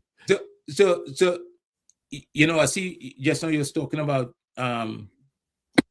But J. Ross, I did say he wasn't the right way to play CDM. What are you talking about? Go ahead. I just said that. What did he say? Go ahead, Andre. Don't just call them off. Yeah, don't oversell it. Look, at the end of the day, that level of the football does not fall under the technical director remit, and the technical director remit is for grassroots all the way up, I think, to as far as under 23. It is ideal for your technical director to be working with your senior team coach because you're preparing players to go into that environment, right? So you know what's interesting, Andre? You know what's interesting? I notice FIFA has something about. I think FIFA is realizing that the world's mobility affect how you think about some of these things. The what? The mobility across the world. So the migration of different people. Mm-hmm. Because I'll give you an example. So if you learn to play tiki-taka football in Jamaica, for example, but you go to another country and they play different, but that person's, because your diaspora is so large, you're going to inform your national team because you're trying to develop a style of play which easily matriculated to the senior team. And it's embedded in you because, as we said before, and FIFA recognize this, you don't have much time in the international window for the coach to inform the style of play for individuals in the national team. So I think they're also realizing that you may learn different style of play, which is important actually in football. So how does Spain do it, and how does Germany do it, and how does Spain's style of play is because most of the players come from Spain. They learn the football in Spain. So if just briefly, they all learn the football in Spain. I don't know anybody in Spain who don't learn the football in Spain. So right now, the countries, the islands, in the English-speaking Caribbean, there's a big push to find players in the diaspora to represent the national team. Yeah. And I think so far, would you say that has been successful for Jamaica, for example? I am not. I take the flip on that question. There are implications to answering that question. It's also you can't. There are implications to answering that question. I don't want to support a narrative which is out there in the public domain about how the diasporas failed Jamaica. So if I answer that question, then I'm out. But those guys are good players. Those guys are good players. No, we're not saying they're not good players, but it hasn't worked to date. Right, and so for me personally, if you ask my opinion, I think that the country needs to develop players to play the way that they want the country to play, right? Yes, that's without doubt. Yes. And the core of your national team, if you have the right environment, could come from the players that was developing in your country. It should come from the players developing the country. It should come from that. If players are properly educated, right, they can adapt. You can change systems. You can change the way you want to play. That is true. Right? Yep. All those clubs we watch Arsenal, they do it all the time, right? They adapt sometimes based on who they play. They play Pep, for example. He focuses on himself. He does what he wants to do, but he has to be mindful of what the opponent brings to the table, right? So they have to adapt to deal with that in different moments of the game. Yeah, in the first time in 10 years, he played low block against us in the first game. Right. So I think you have to develop the players. You have to educate the players properly on the island, and then you can fill spots with players from outside. I think when you bring in players wholesale, I think it's very difficult. That 4 days become a problem then. That 4 days is not a problem for Spain. I was trying to explain that to Maverick today, that there's not much coaching you can do in 4 days. You can provide some guidance and something you want to implement, but to do it and embed it, it's hard to do. The coaches would have a way they want to play, right? Yeah. And they're going to pick the players that could do what they want, right? So in each position, there's a profile, meaning that there's, from a right back, I need a player that can do this, right? And they go find a player within La Liga or somewhere else in the world that can play right back, and then they'll find a backup, and they may find a third player for that position. You understand what I'm saying? So it's part of the whole positional profile under the TD's role, yeah. Right, and if you had the opportunity to listen to a pregame from one of those countries or one of those clubs, you would hear that what the guys are being asked to do is it's not necessarily complex, right? In a game model, everybody gets information about what they need to do in and out of position. I think you were trying to allude to that just now, and you were referring to something that you call rest defense or something like that. And Yep. and the thing it's with that, not rest in terms of resting because you're too tired. No, all it is. Not just be facetious. Guys, football is about language. They use different language in different spaces, right? They try to make the game seem sophisticated. People say they have all these language. I'm learning the language, but that's okay. Go ahead. But that's not a term I would use, right? I would talk about that as our shape in attack. That right? Right. Yes. That's a better term to use, actually. Beg your pardon? It's a better term to use. What, rest or shape in attack? No, shape in attack, because all it's saying is that if I lose the ball, what the hell do I do? Let me be a little silly. That's why I use it. This rest thing come from Germany. It's a German term for leftover, meaning those who are not involved in the attack holistically. Right. Go ahead. Go ahead. Well, you're involved in the attack. You're picking up a position in case we lose the ball, so we could win it back. We could win it back quickly, right? And that's one of the things with football. That's why when we talk about the education, it's the same information that they are using. They're just moving it from space to space, and everybody putting their own spin on it. But it is the same information. Yeah. Whether you get it here in America or in Germany or wherever the case may be. So to that responsibility of a technical director, I think it's unfair to give somebody that label and not give them the resources that they need to develop football around the country. It's very, very I would use a more holistic term, which is the support, which is a combination of resources. Yeah. Right. Resources is one component, but you got to give them access. Right. If you're the federation, you got to give them access. Because in Jamaica, I feel sorry for Andrew Beard. I'm not gonna lie. Because you don't work in isolation. You have schoolboy football you have to deal with. You have parish presidents you have to deal with. There's a lot you have to deal with. So how do I work in a confine where schoolboy football dominates at our level? Because in the US, for example, a lot of kids who are really good don't play high school football. Right. They don't play no high school football, people. This is not. So in Jamaica, high school football is everything. The elite players certainly don't. But here's the thing. Yeah, elite players. But here's the thing that's important, actually, which part of my learning, because I've been doing some research on this, is that the coaches in the country, and that's why I see Spain so successful, they all are implementing the same methodology that's cascaded from the top, which then should cascade itself toward the footballing world in Jamaica, no matter where you're playing, right?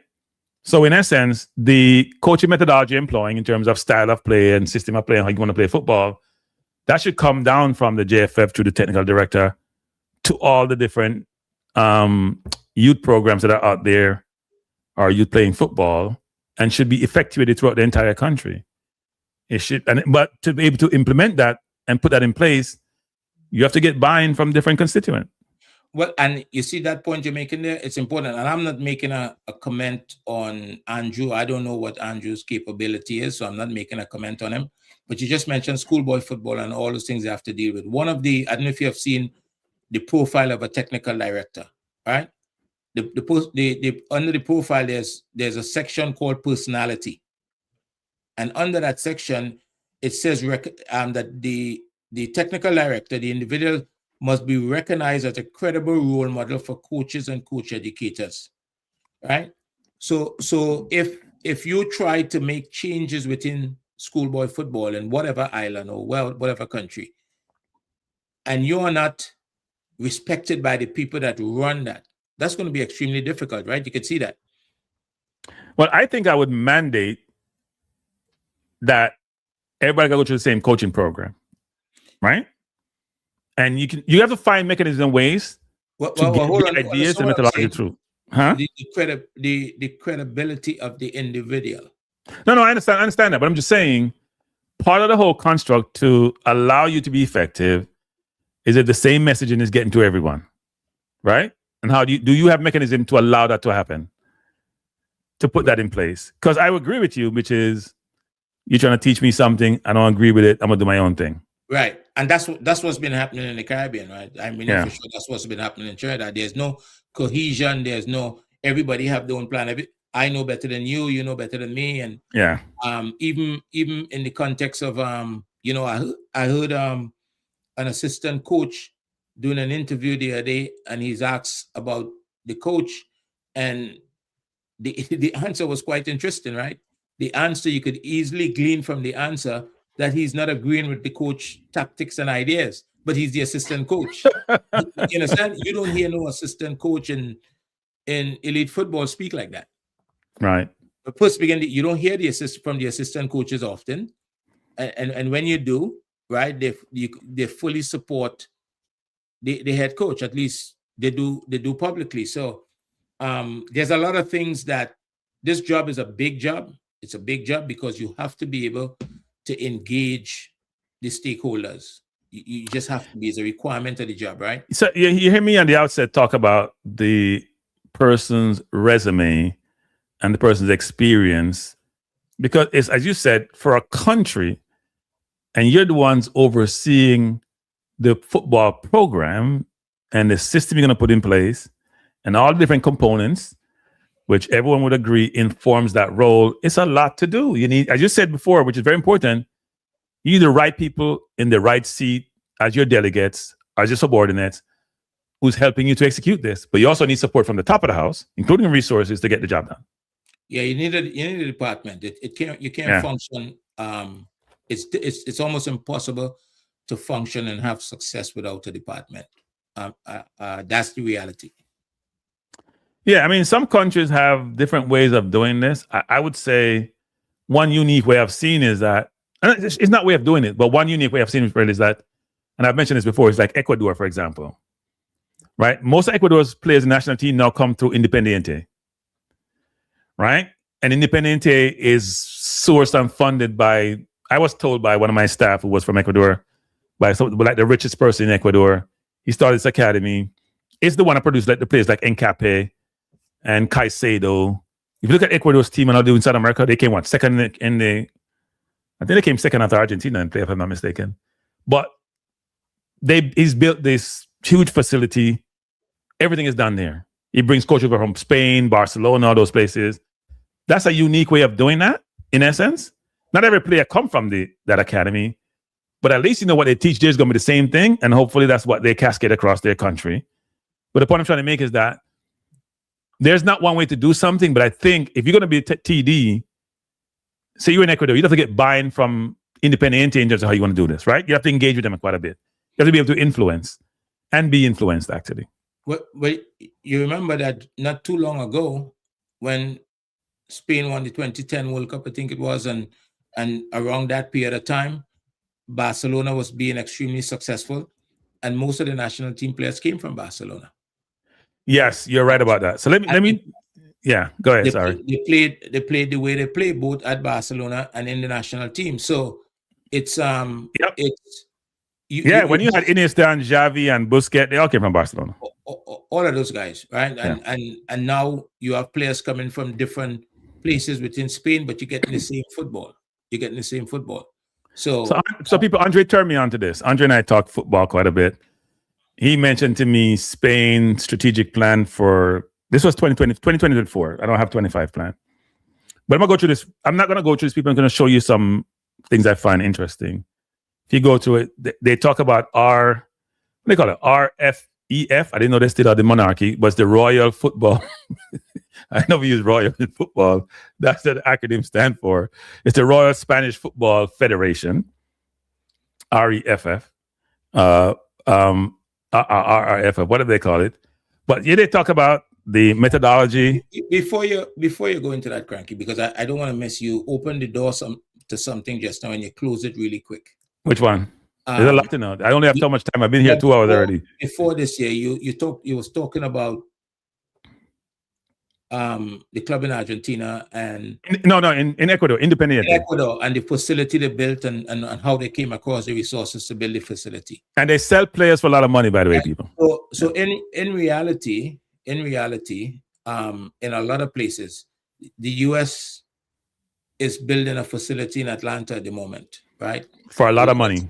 a lot of times these things are funded by people by Americans who have money and want to give back, right? To the country, to the community, whatever the case may be. It seems as though there's a lot of people on a lot of the islands in the Caribbean that's making a lot of money that is not giving anything back.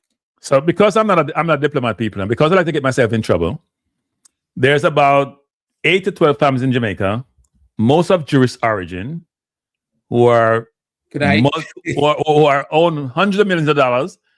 And that's not Andre says me saying it, which is the question is, you have gained so much for the country. Can you give you some of that resource to help the football? That's all you're saying.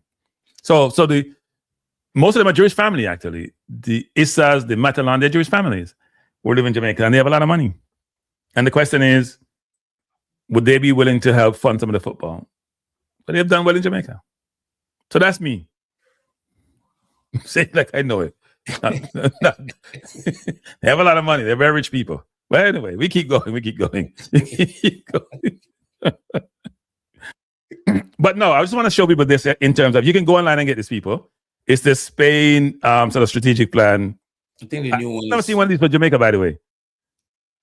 I thought it was important. I never seen one for Jamaica. It's a very comprehensive document. It talks about their methodology. It talks about certain periods of time, how they diagnose certain things. I find some things interesting. Strategic objective.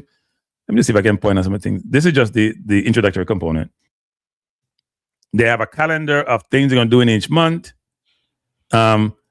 This page was interesting.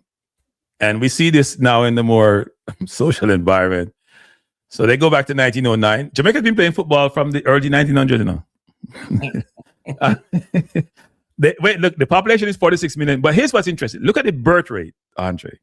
Look at the birth rate, or lack thereof. People in Europe not having kids. You see that birth rate?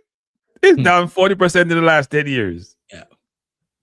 It's people are coming extinct.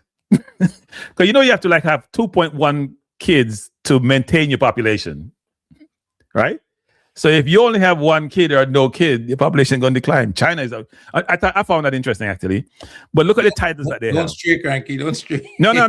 This is important. Uh-huh. No, because Jamaica population is growing. We should have more. But look at I always bring Spain as an example. Look at their success. 1 World Cup, 3 European Championship. And a lot of these are more recent people. These are not long time, but these are recent. These are the senior national team titles. And they had won the Women World Cup also. And the Men World Cup in 2010. But exactly, it's important. It's important. Let me just go through this again, actually. Licenses, people. Look at the licenses number, Andre. 1 million, 46 million people. 1 million. 1 million of the 46 million people. Yeah.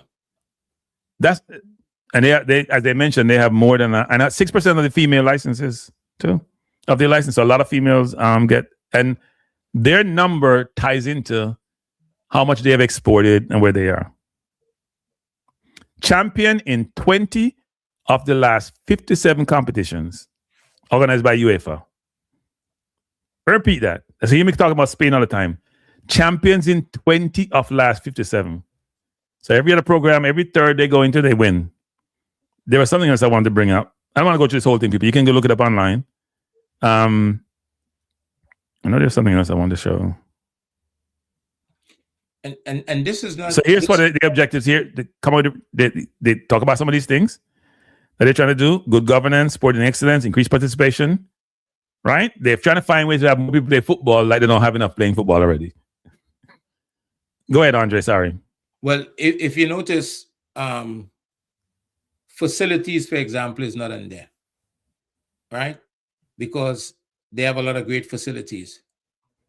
So the reason I'm saying that is because to come about this document, you have to do what is called a SWOT analysis, right?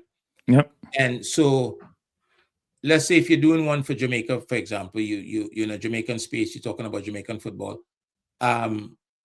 You may come up with 5 different things that need to be addressed. You understand what I'm saying? Facilities might be part of that. So but this is not difficult to come about. They just need the islands in the region need to make up their mind that they need a document like this. It provides guidance. It lets you know the areas that you need to develop to help develop the football. And everybody would tell you we have one, but we can't find it. We never could find it. If you look at the Japanese zone, right? The Japanese zone specifically states which youth World Cups they are trying to win. Yeah. Specifically, not qualifying, to win. Right? So I think it's almost like we're shooting in the dark, it seems, and trying to achieve. Yeah, but I don't think I think the way information is nowadays and the way the world is, you don't have to recreate anything, Well, you don't have to recreate the structure, but your needs might be different. No, but the point I'm trying to make is that you don't have to recreate it. You can take somebody, you can copy, you can, as they say in Jamaica, you can copy and leverage. That's well, everybody copies. All companies copy. If you're not a pioneer, if you're not the pilot, if you're not doing the pilot, you're copying, right? You're not going from scratch. Nope. So I used to work for a company, and a big company, they don't want to be the first to do anything because they want to learn from your mistakes. So you have all these strategic plans and programs out there, an environment. You can figure out what fit your profile, what fits your organization, your country, what is unique to you and what you can leverage to help you and inform you about how you go about implementing a good TD program. Because right now we don't have one. So if you look at Reggae Boy's reactor last comment here, right? He's absolutely correct about that, right? And this is an individual that we can say this country has allowed him to become very wealthy, right? He owns a NFL team. He owns a MLS team. He owns the Atlanta Falcons, right? Yeah, right. And he owns the MLS team, right? Atlanta United, and he's given back, right? That he's given back, right? He's helping, not just providing a value to the city in terms of American football and our football and that kind of stuff. He's now part of building a facility for the federation, right? It's a huge facility. I read about that. To help the next generation of footballers, because the fact of the matter is, America is committed to trying to win a World Cup, right? Yeah. At all levels, there's a commitment there, right? So they're going to do everything they could. It may take a while because a World Cup is not an easy thing to win, especially at the senior level. It's difficult at the youth level. But they've been talking about this for a long time in terms of so I question and I kind of limit this to our generation, because look, I said to somebody yesterday that when Jack Warner was responsible for football, he took 3 teams to the World Cup. A special advisor in for Trinidad football. 3 teams went to the World Cup. After him, the next generation that took over football, so far, nobody has gone to a World Cup. Right? For me, that's a failure. And that generation have what we call education. A majority of them have been exposed to colleges and universities in America. They've been exposed to football, a lot of information. And for some reason, we seem to be doing worse than we did under his tenure. But I do think one of the failures I see in the Caribbean and other places is, and I see this in companies too, is the inability to create a really good succession plan, right? So, and that's what I was talking about with Meron Gordon. You would think part of that whole equation was, or that whole process and objective was, if he's going to be aligned with all these international coaches and multiple coaches in different periods of time, that he was being groomed to assume some significant role in coaching at some point. Otherwise, why you go through that process? Yeah, but is that enough though? No, but I'm saying it's part of the process. Hold on a minute. How many games does a national team coach in a 12-month span? No, but that's not my point though. Say my point. No, to assume the role as an assistant, you should have gone through some of that coaching process already. to get to the national team, you should have gone through coaching at the junior level and some other level to be able to elevate to that level. Yes, you have to. Right. So the question is, what was the process involved in getting to that point? That's the point I'm trying to make, which is I don't understand the succession planning that was being done, because that matriculation, just like players do, is part of that whole process of you groom somebody. So if we want to be honest about it, right? And it's, some people may be listening and get upset. I don't think that there's a plan. I think there's a lot of patronage taking place. Okay, and patronage destroys the potential for anything good to happen, because nobody's going to hold anybody accountable. So is that what we call links? That what you all call links. You see, I try to. You have to have links. You have to have links. He used a sophisticated term, patronage. It's a patronage. You have to have links. You have connection. Who you know is not who knows you. Maybe it's who knows you. Who knows? It's not good. We have to always be trying to find the best person to do the job, the best people to do the job, right? And if we are not doing that, we always going to be putting people in place that does not have the capacity, right? That I mentioned one time in the past already, that if you go and look on FIFA's website and you see, because it's there, you see where FIFA gives money to the MAs, they have to apply for the money. And one of the things that I noticed is that not a lot of those resources, very little, sometimes none at all, go into building capacity, right? Which means that a very small portion or none of that money is being used to educate people in what they do so they could become better and do it better. Yeah, but I always think that I use this term a lot. Do you know what good looks like? If you don't know what good looks like, then you won't know how to even put in place a strategy, put in place goals and objective, and then have the ability to determine what you have to do to achieve those objectives. If you think I don't want to denigrate people who live in Jamaica, but sometimes people are in certain roles and they believe it's the be all end all and they know everything. And you engage them and you're just saying, you don't have the exposure you think you do. Well, and that's a good question you're asking. Do we know what good look like, right? I was listening to one of JD's show recently, and he was making the point that that people are frustrated with where Jamaica is at the moment, but Jamaica has actually done better this time around that they have done last World Cup qualifiers, and even as far back as '98. I didn't look into it, but he was making that point because maybe I think context matters. Yeah, context does matter, but if you did better, you did better. If you went from 30-something teams to 48 teams, Jamaica finished the last time we were about 6. I mean, was it 6 or 7? I think we finished behind the top 3 perennial champions in this tournament, plus the Costa Rica. So Costa Rica, the US, Canada, Mexico, Panama, Costa Rica. I think we finished after those. I think we're behind those. We don't finish better this time. Haiti's ahead of us, right? Haiti went ahead of us. Panama is still ahead of us. Yeah. Costa Rica didn't make it this time. But we have 3 automatic qualifications. Before we didn't have 6 automatic qualifications. We didn't have like 6 automatic qualification, right? Right now we have Curacao ahead of us.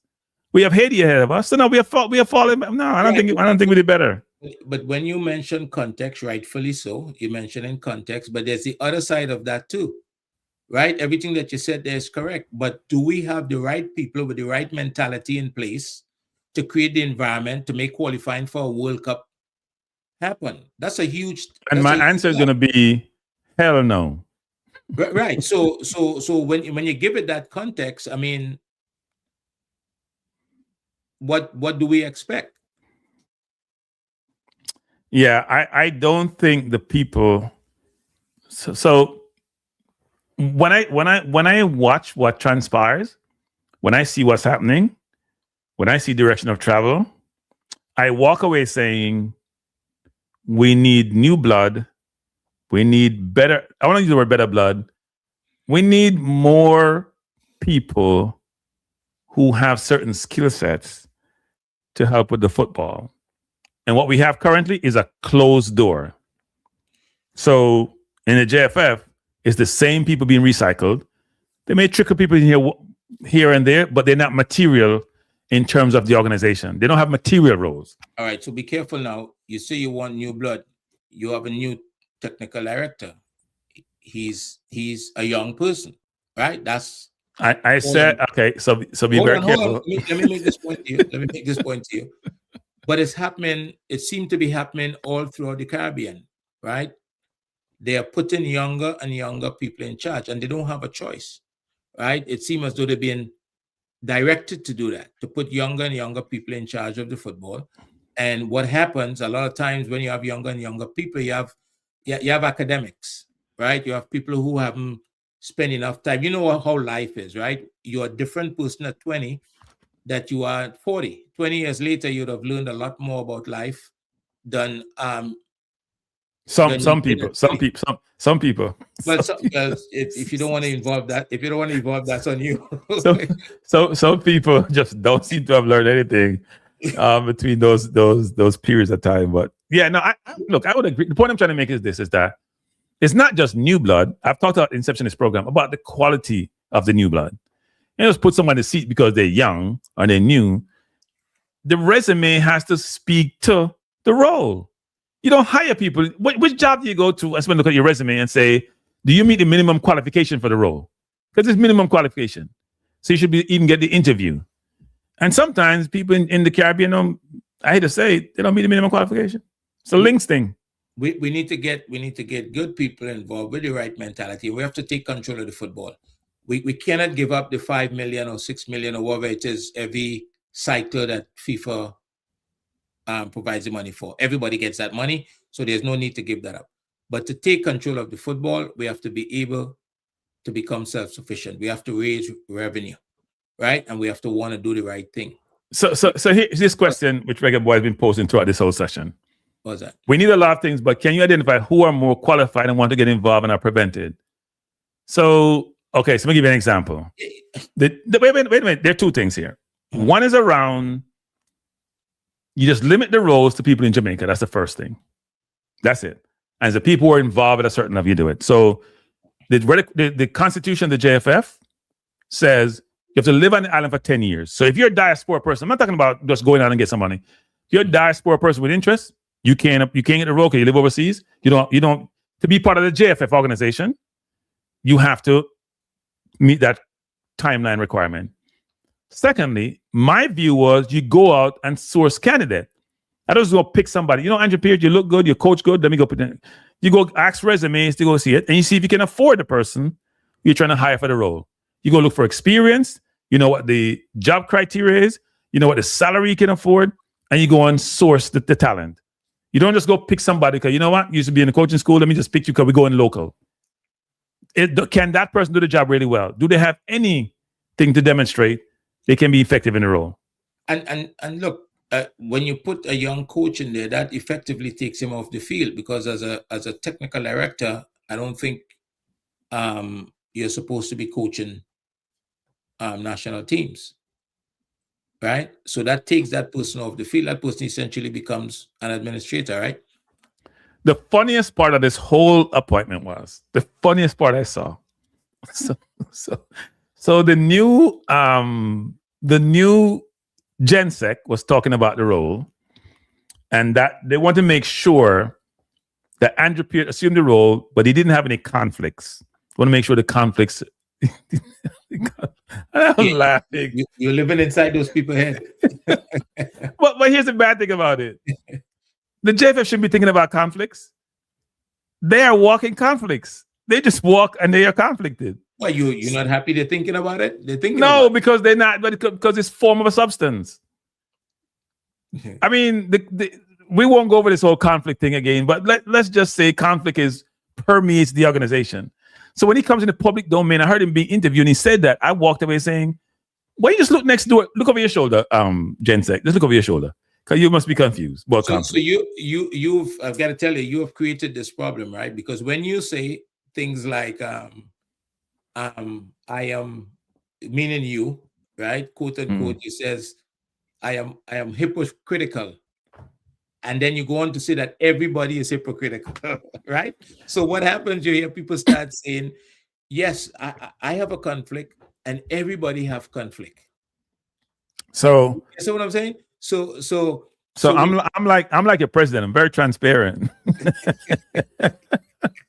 I'm very transparent. What do I mean by hypocrite? Meaning I may espouse, wait a minute, I may espouse, but it's important. Yeah. Suppose a family member got in some trouble. I'd probably say Andre get in trouble. No, not Andre. Say somebody I don't know. He should go to jail. When my family get in trouble, I'll be running around trying to get him a lawyer and get him bail, want to go to jail. We're all conflicted. But I don't know if that is hypocrisy though, because it is hypocrisy. It's coming from a different. Because I have no empathy for somebody else who did something wrong. That same thing that my family member did. But here's what's important though: is the degree though. How material is it? Right. So if I'm conflicted, which I think a lot of us are in a lot of things, have I done anything to mitigate the conflict or eliminate the conflict? That's the point, you know. If you're a governance organization, you're going to the JFF, that's part of your purview. You're supposed to set example. That's how you should operate. You have a governance structure, a structure that you know what, I have conflict, but let me try to mitigate this conflict. They've done nothing. They just accept it and move on. They allow it to fester and manifest itself and grow and become accepted, which is wrong. So I have a thing that I say to the players, that the young people that I come in contact with, and I think it kind of applies here in a lot of different ways. I think that's what's holding back the football. I say to the kids I come in contact with, if you don't have gratitude, if you're not grateful, all right, for what you have, it makes it very difficult for your talent to grow. You understand? Your talent cannot grow if you don't have gratitude. Essentially, is what I'm saying. So Reggae Boys Reactor has been difficult as usual. So Reggae Boys Reactor, my point is this: when people have openings in organization, they go out and source candidate. If the criteria in the JFF doesn't even allow that to occur, why would anybody even think about it? You do this all the time. You try to create this narrative and be protective. Like, it's not my job to go source candidate for the JFF. They don't even do that. Did they do a source candidate for the interim role? Did they source candidate for the role for the technical director? They just go pick who they pick. They don't source no candidate. But so I don't know why you keep doing that. You come to these forums. Go ahead, Andre. Jesus. It's I think it's some of these to tell you the truth, I can't think of one federation president who has been elected who was involved in their local football. You see, that's not the some of the things that we say. We have to strive to function at a certain standard, and because we don't, we have to mean it as well. I'm watching an interview of a national team coach in Trinidad the other day, and he's saying all the right things. You can see he's familiar with some things, and he's using the word standards, right? That there have to be standards. There must be standards in place, and that sounds good, right? But I'm watching the interview and I'm observing that Trinidad right now wears Capelli, and he was in a helmet up, and it was after a game, right? So he would have coached the game in a helmet up. You understand what I'm saying? Yeah. So when you refer to standards, what are you talking about? What is your version of standards? So I think Reggae Boys, he's agitated, and you allow him to get under his skin all the time. That is true. Look, I can tell you, he has information and he knows right from wrong. He knows what's going on. I know he does, but he acts like a 5-year-old sometimes. He knows what's going on. He has a very good idea of what's going on in America, but he knows he could get under his skin, and he does that. I like to cuss out at some point. Yeah, that's one of the cuss out to get my frustration. No, I mean, the previous question that you were trying to answer, I mean, we know, I mean, you call it links. We know that that's what's happening. We know you can't get nothing done on the island unless you connect it, so to speak, right? And it's affecting the football.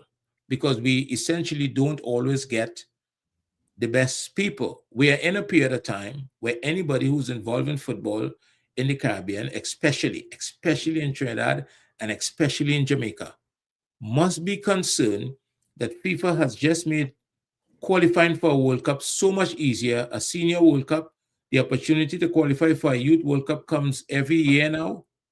Okay, and if we are unable to benefit from that, then there's a problem there. Yeah, look, what we get a lot of times from all these people is about the resourcing. And I'm not saying resources are not challenges for the Caribbean. But I don't think, here's part of the problem people don't realize.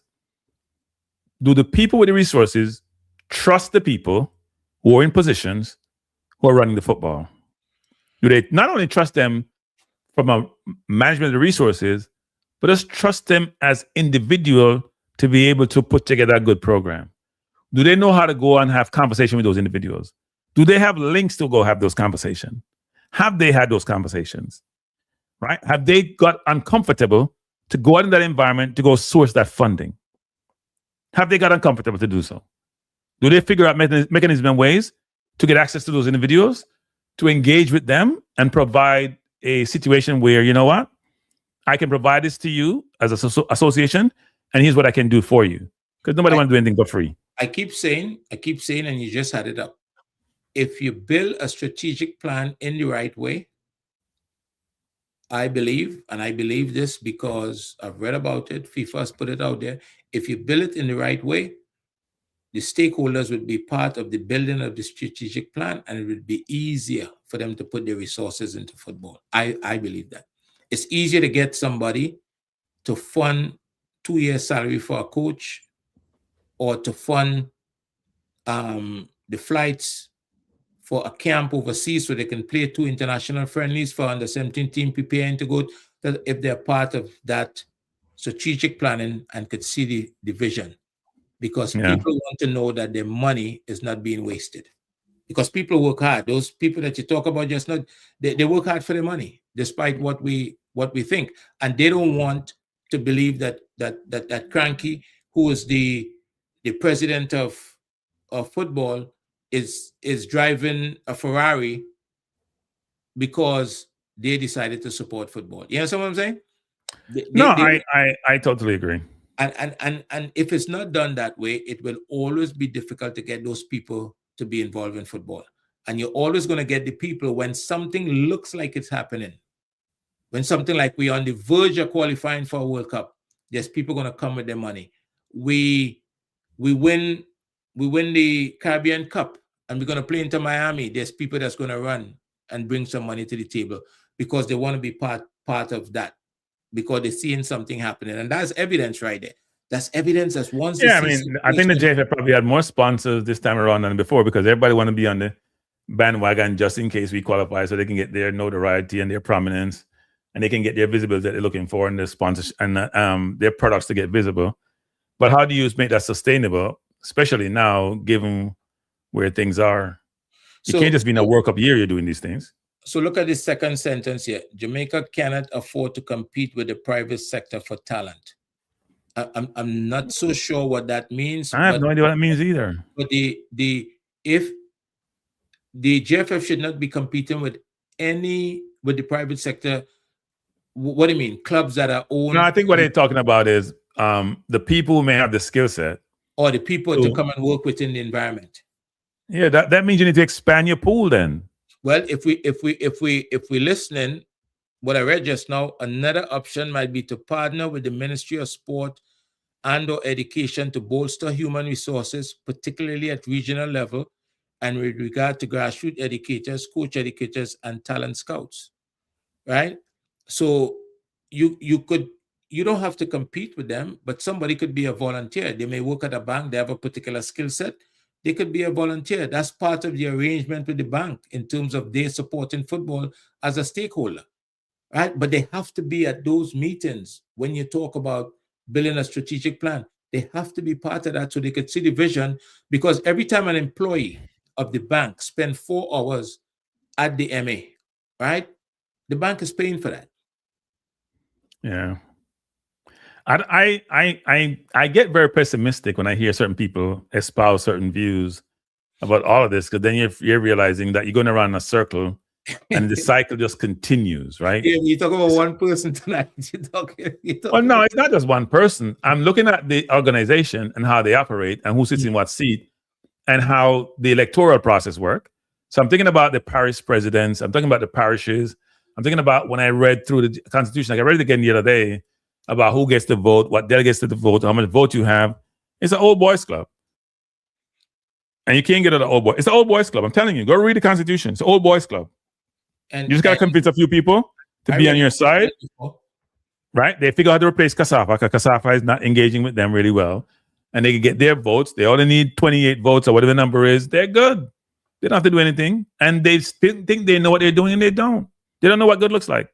So the question for me becomes, and for all of the islands, or we can say for Jamaica, yeah, do the people care about football enough to do anything about it? Celtic Football Club had a coach here, and he started off, I think he lost 6 out of 8 games.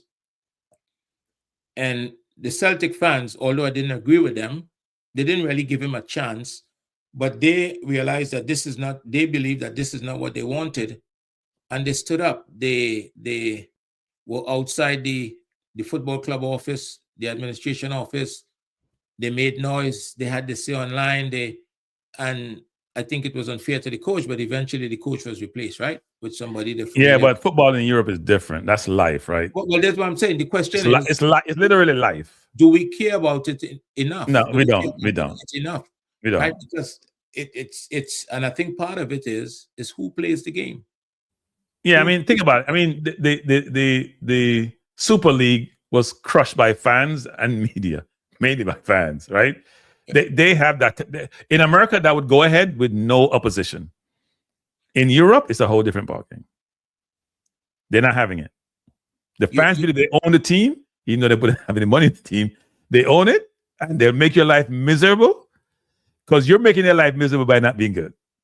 See, that's the thing. It's about them, and they make sure they put mechanisms in place to pressure you to do what they want. So you guys have these conversations often, right? And everybody right now is probably in the comfort of their home and everything else. And then when Inter Miami comes, or when Curacao comes with a World Cup qualifier, right? We say, and I'm not saying whether it's right or wrong, we say we got to go support the team, right? We got to go support the team. Well, when we go support the team, who are we supporting indirectly? You understand what I'm saying? And apparently no change is coming. When Dwight asked for the fans to show up in Trinidad, they showed up. 25,000 of them showed up in the stadium to watch the game. And what happened when the team didn't qualify and had a game to spare, I heard somebody criticizing the fan base for not showing up for that game. Just like the person that I mentioned earlier today, right? They seem to be blaming the fans, the people of Jamaica, for not supporting the football in Jamaica. Yeah, right? Look, I think... Let me ask you this, but what is the experience like when somebody go to watch football? What is the experience like? I can tell you what my experience is like when I go to watch an MLS game. It's an experience. It's an event. Well, I mean, the MLS, we're gonna go back to the resources thing again. Well, but we have to make we can't. My experience in Jamaica wasn't bad. I'm not gonna say when I went to watch Guatemala, it wasn't bad. The stadium needs a lot of work, and they're gonna be getting the stadium up for the 20-something World Cup for the women, right? 2030, whatever. So they're gonna do some work on it. So, but I do think the experience could be good. Look, the stadium could be whatever it is. If you're winning, people are going to forget those facilities issues. Everything manifests itself and becomes important when you're not winning. When you're winning, you put up with the nonsense because you're winning. So listen to me. You can't, you have to have a reason to do things, right? And for most of the countries that I look at in football, they're doing things for their people to develop the industry, right? Yeah. Saudi Arabia started a pro league and they start spending money on players. And whether they mean it or not, they're doing it for the players. But at the end of the day, it's not about whether they mean it, because you can see nice facilities, they hosting stuff, right? You can see the football developing. You cannot do it if you're doing it because it's the right thing to do for your people. Then I don't see the problem. So the stadium, they all built a home of football. They all built a home of football. And the home of football, I can speak for Trinidad, is barely. Well, Trinidad lost their benefactor, didn't they? Trinidad lost their benefactor. It's like Trinidad. You know what that song like? Your benefactor was like oil for Trinidad. He was like oil. So what do you do? You lost oil, you lost a benefactor. What does someone do when they lose the being a little controversial here? What does someone do when they lose the sugar daddy? I wouldn't know. I have never been a sugar daddy. I wouldn't know. But look, you have to, I guess you go find another one. You can't just sit down and not do anything. You have to do something, because I know there are other people within the region that doesn't have the same resources, but they're working extremely hard. Here's the worst one. Haiti made the workout. They can't even go to their house. They can't even go home to go play football. Their home was on the road. They made it work out. Right? They have much larger population in Jamaica, but they made it work out. So sometimes, even if you don't have resources, you can't even go home.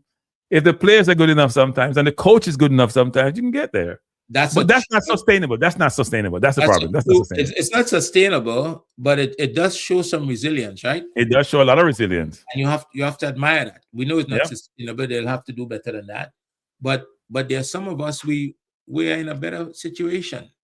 We have access to talent who's playing at the highest level. We have, I mean, come on, what do we need? We need a lot. We need good people. It's all about people, you know. It's all about people. You know? It is about people. It's always about people. Yeah, it's about people. It's about people. We need good people who's willing to put the children first, right? So when you talk about what you provide, I was talking to somebody today, and they were telling me about a hotel situation in one of the islands, right? And they talked about in order to get the people to do the right thing, that's, well, would you put your kids to stay here, right? And that changed the equation. We have to want to do for people's children a good a job as we are willing to do for ours.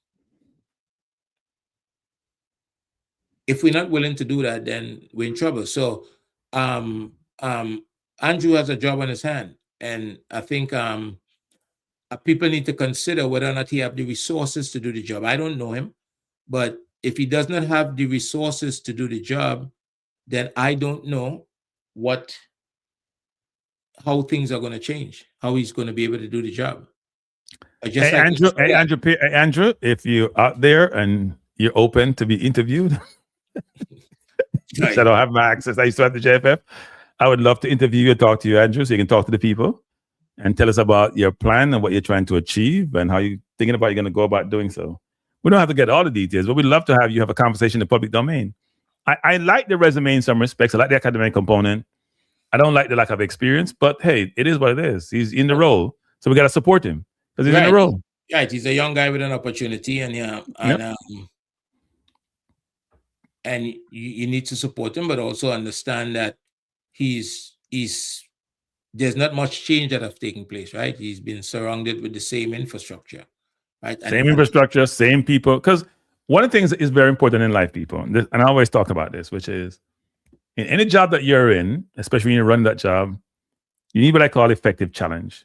You need people around you with their own brain, with their own mind, with their own perspective.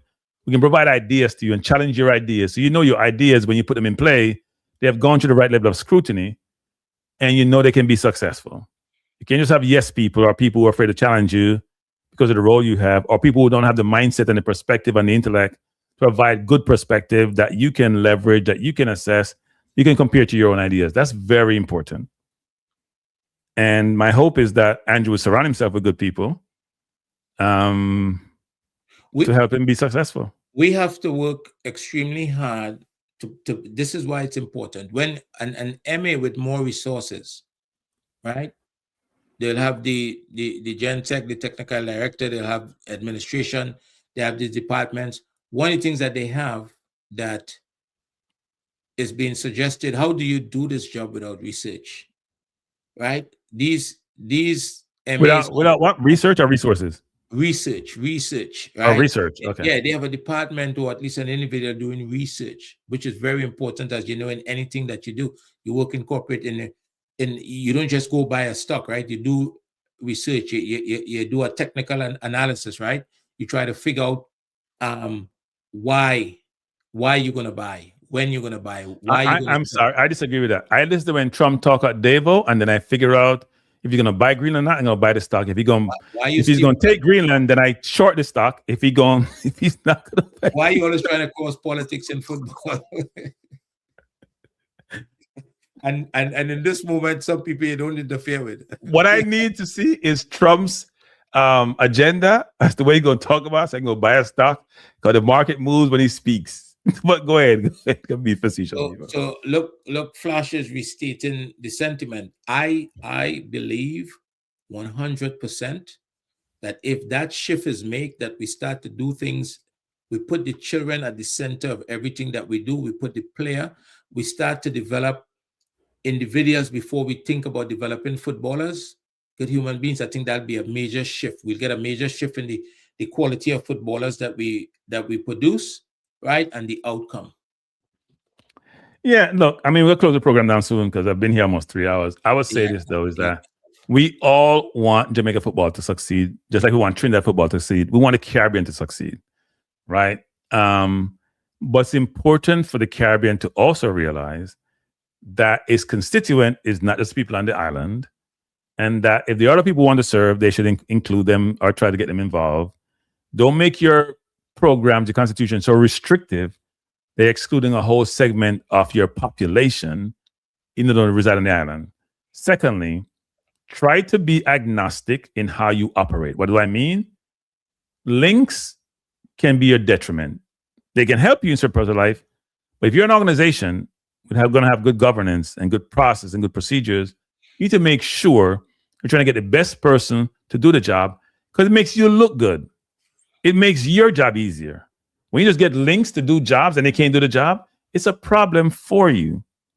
You also need to formalize your processes, right? You saw me put up the Spain sort of strategic plan and some things from FIFA here that talks about the core components that inform a technical director. This is larger than technical director role. It's about how you manage your organization, and technical director is one component of it. Trinidad failed to qualify for the World Cup. Jamaica failed to qualify for the World Cup. Because there are a lot of things that inform that, but to me, it was mainly the federation. Of course, technical director is part of the federation. The Gen Tech is part of the federation. The football team and the players that you bring into your program, they're the ones who recruit them. They're the ones who bring them in. The coach, you're the one bring the coach in. So end of the day, the buck stops with you. That's very important. And until the Caribbean learn to have the right people in the right place making the right decision, it's going to be a struggle. Your final words, Andre? Yeah, look, I hope I would love to see teams from the region seriously compete, be able to qualify for World Cups and compete. And I'd like to see clubs in the Caribbean competing at the CONCACAF level. But it's not going to happen if we are offended every time somebody says something to us or somebody shares an opinion that you may not agree with. Right? Instead of trying to understand, sometimes we get offended and that person automatically becomes a bad person, as opposed to trying to understand, well, where does this idea come from? Right? Because a lot of times, I know for me personally, the opinions that I share is based on my experience or what is factual. Right? I'm not pulling stuff from the sky. So I think that adjustment needs to be made, and we have to put the children at the center of everything that we do. If we're not doing that, then we'll never be able to produce footballers that is prepared to compete on the international stage. We don't have anybody right now, anybody playing in the EPL. I used to be able to get up and watch Kenyon Jones and watch Dwight York and watch and others. Who's there now? It's not much different from Jamaica in terms of locally born players. You may have some players like Rico Henry who's playing, but you're right about that in terms of the Ricardo Fullers of the world, the Baby Guards of the world, the Sheltons of the world, not Peter. I think it's Peter. Yeah. I mean, there were different players from Jamaica who played in the EPL, at least the EPL equivalent, who some of them are locally produced. We don't really have that anymore. And the question is, because we're falling behind in football, why is that? Yeah, we are not developing. I mean, Bailey's the only one, and Bailey didn't really learn all this football in Jamaica. Go ahead. We're not developing players with not just only with the quality, but with the right mentality. If you look at the United States, for example, right, they have a lot of players. As time go on, they're putting more and more players into Europe, right? At one time, when you talk about going to Europe here, that was a no-no, right? You could lose opportunities when you talk about going and playing in Europe, when the MLS was now developing. Now they are gladly pushing the top talent into Europe, right? Because that's, as you like to say, it's a next level, right? It's a different environment. But these kids, the kids that make it, I mean, they're professionals, right? They behave in a certain way. So you're alluding to, it's one thing of the technical ability, but you have the mental ability. No, you have the mentality, I should say. You have to be a good person, and you have to have the right mentality. You're not going to make it in football today if you don't know how to respond to feedback, right? If you don't know when not to say anything, if you don't know how to give the people that you work for what they want, you're just not going to make it. If you can't communicate, all of these things, you have to be educated to play football today. You can't just go into these environments and not be, and when I say educated, you have to be able to speak to people. You have to be able to communicate. You have to know how to behave. It's a prerequisite now. It's not just about football ability. So I'm gonna make one last point. So we talk about all these coaches in Jamaica and in Trinidad who have gotten all these licenses. I wonder if Trinidad just write out the paper and give it to them. But anyway, they have all these licenses. And my question is, are any of these coaches overseeing a football program where we're seeing material difference in how their team is playing versus, say, anyone else's, and they're playing good football? Because I'm not seeing it, but I don't know all the teams. Yeah, and look, I watch, right? So when up to yesterday, I was watching, I think Cavaliers played Down Beholden yesterday, right? So I watch the football. I watch the football. Yeah, I watch the football in Trinidad. You just watch any football. Yeah, I mean, I don't have that disposition to be able to absorb and concentrate and watch for a whole game somebody's football. Well, then it's very difficult for you to have an opinion, a credible opinion, if you're not going to do that. I watch the game for the first half, people. I'm like, I can't watch butt up and catch. I can't watch. It's like playing cricket. You get the ball in the gear and you catch it. I can't do that. Yeah, that's not football. Look, sometimes it's difficult, and sometimes you watch part of it. You don't watch the whole thing, and can't watch the whole thing. If you can watch an entire game from start to finish, you better man than me. I mean, you have to do it sometimes because you have to know what's going on, because you don't want to be saying, you don't want to be having an opinion of it, and it's not based on. I was watching a game today, Tivoli Garden against, was it Dumbo Holden, one of them? No, not Dunby Holden played yesterday. Played Cavaliers. No, but Tivoli Garden was playing somebody today because Knockins was showing the game and MG was showing the game. So I was watching the game. I started to watch the game, and then I won't say what happened. So let's just say I didn't watch the it wasn't Dumby Holden. It was somebody else. Tivoli Garden was playing somebody. It was Tivoli was playing though. And the game that I was watching yesterday, I don't know if you can see the intent, but yes, the intent is there. The field was making it extremely difficult for them to play the game at the speed that the game could have been played at. Right? I think field is a nice term. Eh? think field is a nice term. No, It sounds like there's a field like behind you in your background. So like in those fields, it ain't those fields, people. Different fields. Hey, it's not those grass fields in the background. That's where I just came from. So yeah, I do think that we can do better with those fields. I know the weather is different, but we can do better in those fields. We can do better. Look, we have to do better. And if we're not going to do better, you're going to be 80 years old and still having this conversation, right? I can tell you, I'm not going to be part of it. Andre, that what you're making me. Andre has more tolerance for I'm trying to be nice for different levels of football. Put it that way. I don't have the tolerance. Look, I do football, and my life is football. My whole family is involved in football. So you have to watch football. You have to know what's going on in football. And look, there's something to learn in almost any environment, right? If at minimum you learn what not to do. You know, so I'm saying that's learning as well. So right. For me, I watch football because I'm always looking to see what I can get from football. I think as far as the region is concerned, sometimes I don't know why I watch, but maybe I'm addicted. I don't know. All right. Well, Andre, I do appreciate you coming on. This was your idea, by the way, to a technical. Idea. This was your idea to do the show. I'm not taking credit for it, people. I did see the appointment of Andrew Peart. I'm gonna reinforce this comment, which is reiterate this comment, not reinforce. I want Andrew Peart to be successful. I want him to do excellent job in the role. The problem for me is I'm not a young man anymore, and now FIFA have this concept of what the program should be in 10 years.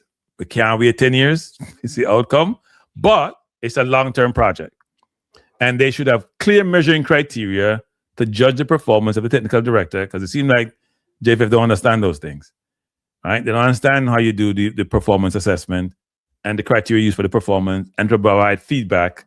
Maybe they do internally. I don't know, but I've never seen it. But anyway, my hope is that Andrew is very successful and Jamaica football can benefit. Trinidad is a technical director also. I posted his name on the board today, and hopefully he's successful also. Well, I heard that Andrew's a good person. So that's one of the requirements. Yes. So, all right. Thanks, sir.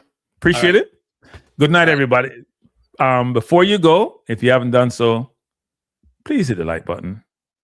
Please share and subscribe and tell other people about the channel. And by the way, people, for those of you who are saying, I've now become Maverick this and I'm Speed this, my job is not to make enemies with people. I may criticize people. I may provide my perspective, but I'm not trying to make enemies.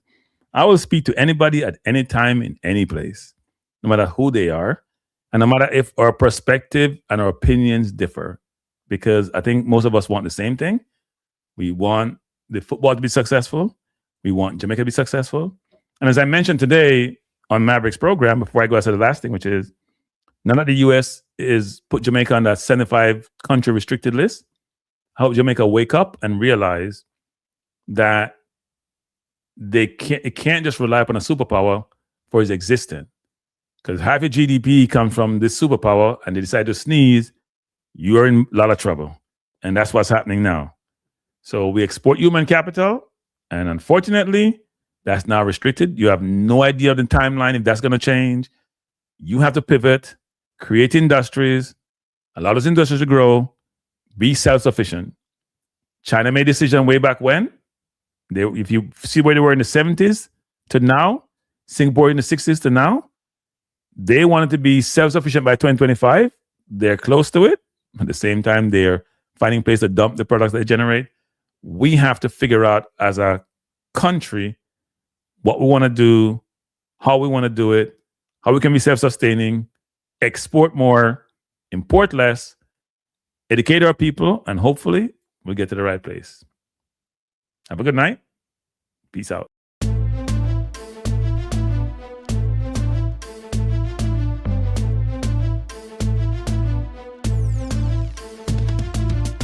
Frank, your life is is the place to be now.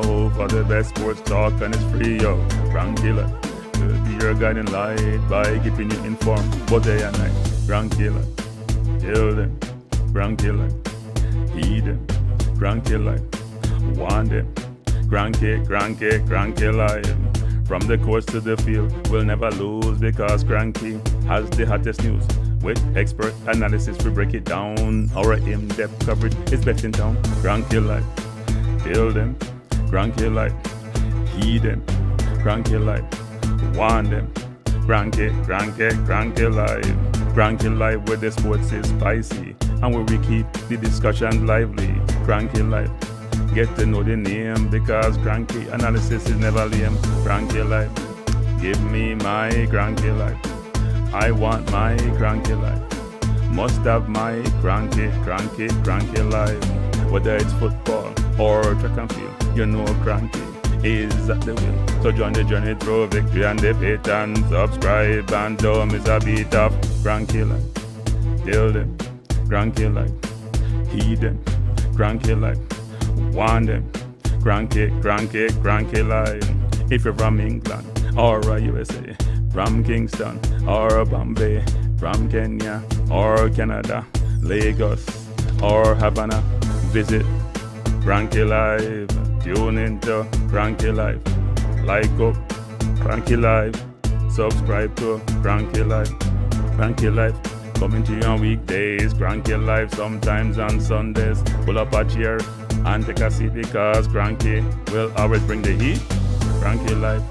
Me say fi tell them Cranky Life. Me say fi heed them Cranky Life. On them Cranky Life. Cranky Life will be around. Cranky Life is the best in town. Me say fi heed them. Me say fi want them. Me say fi heed them. Want them, heed them, want them.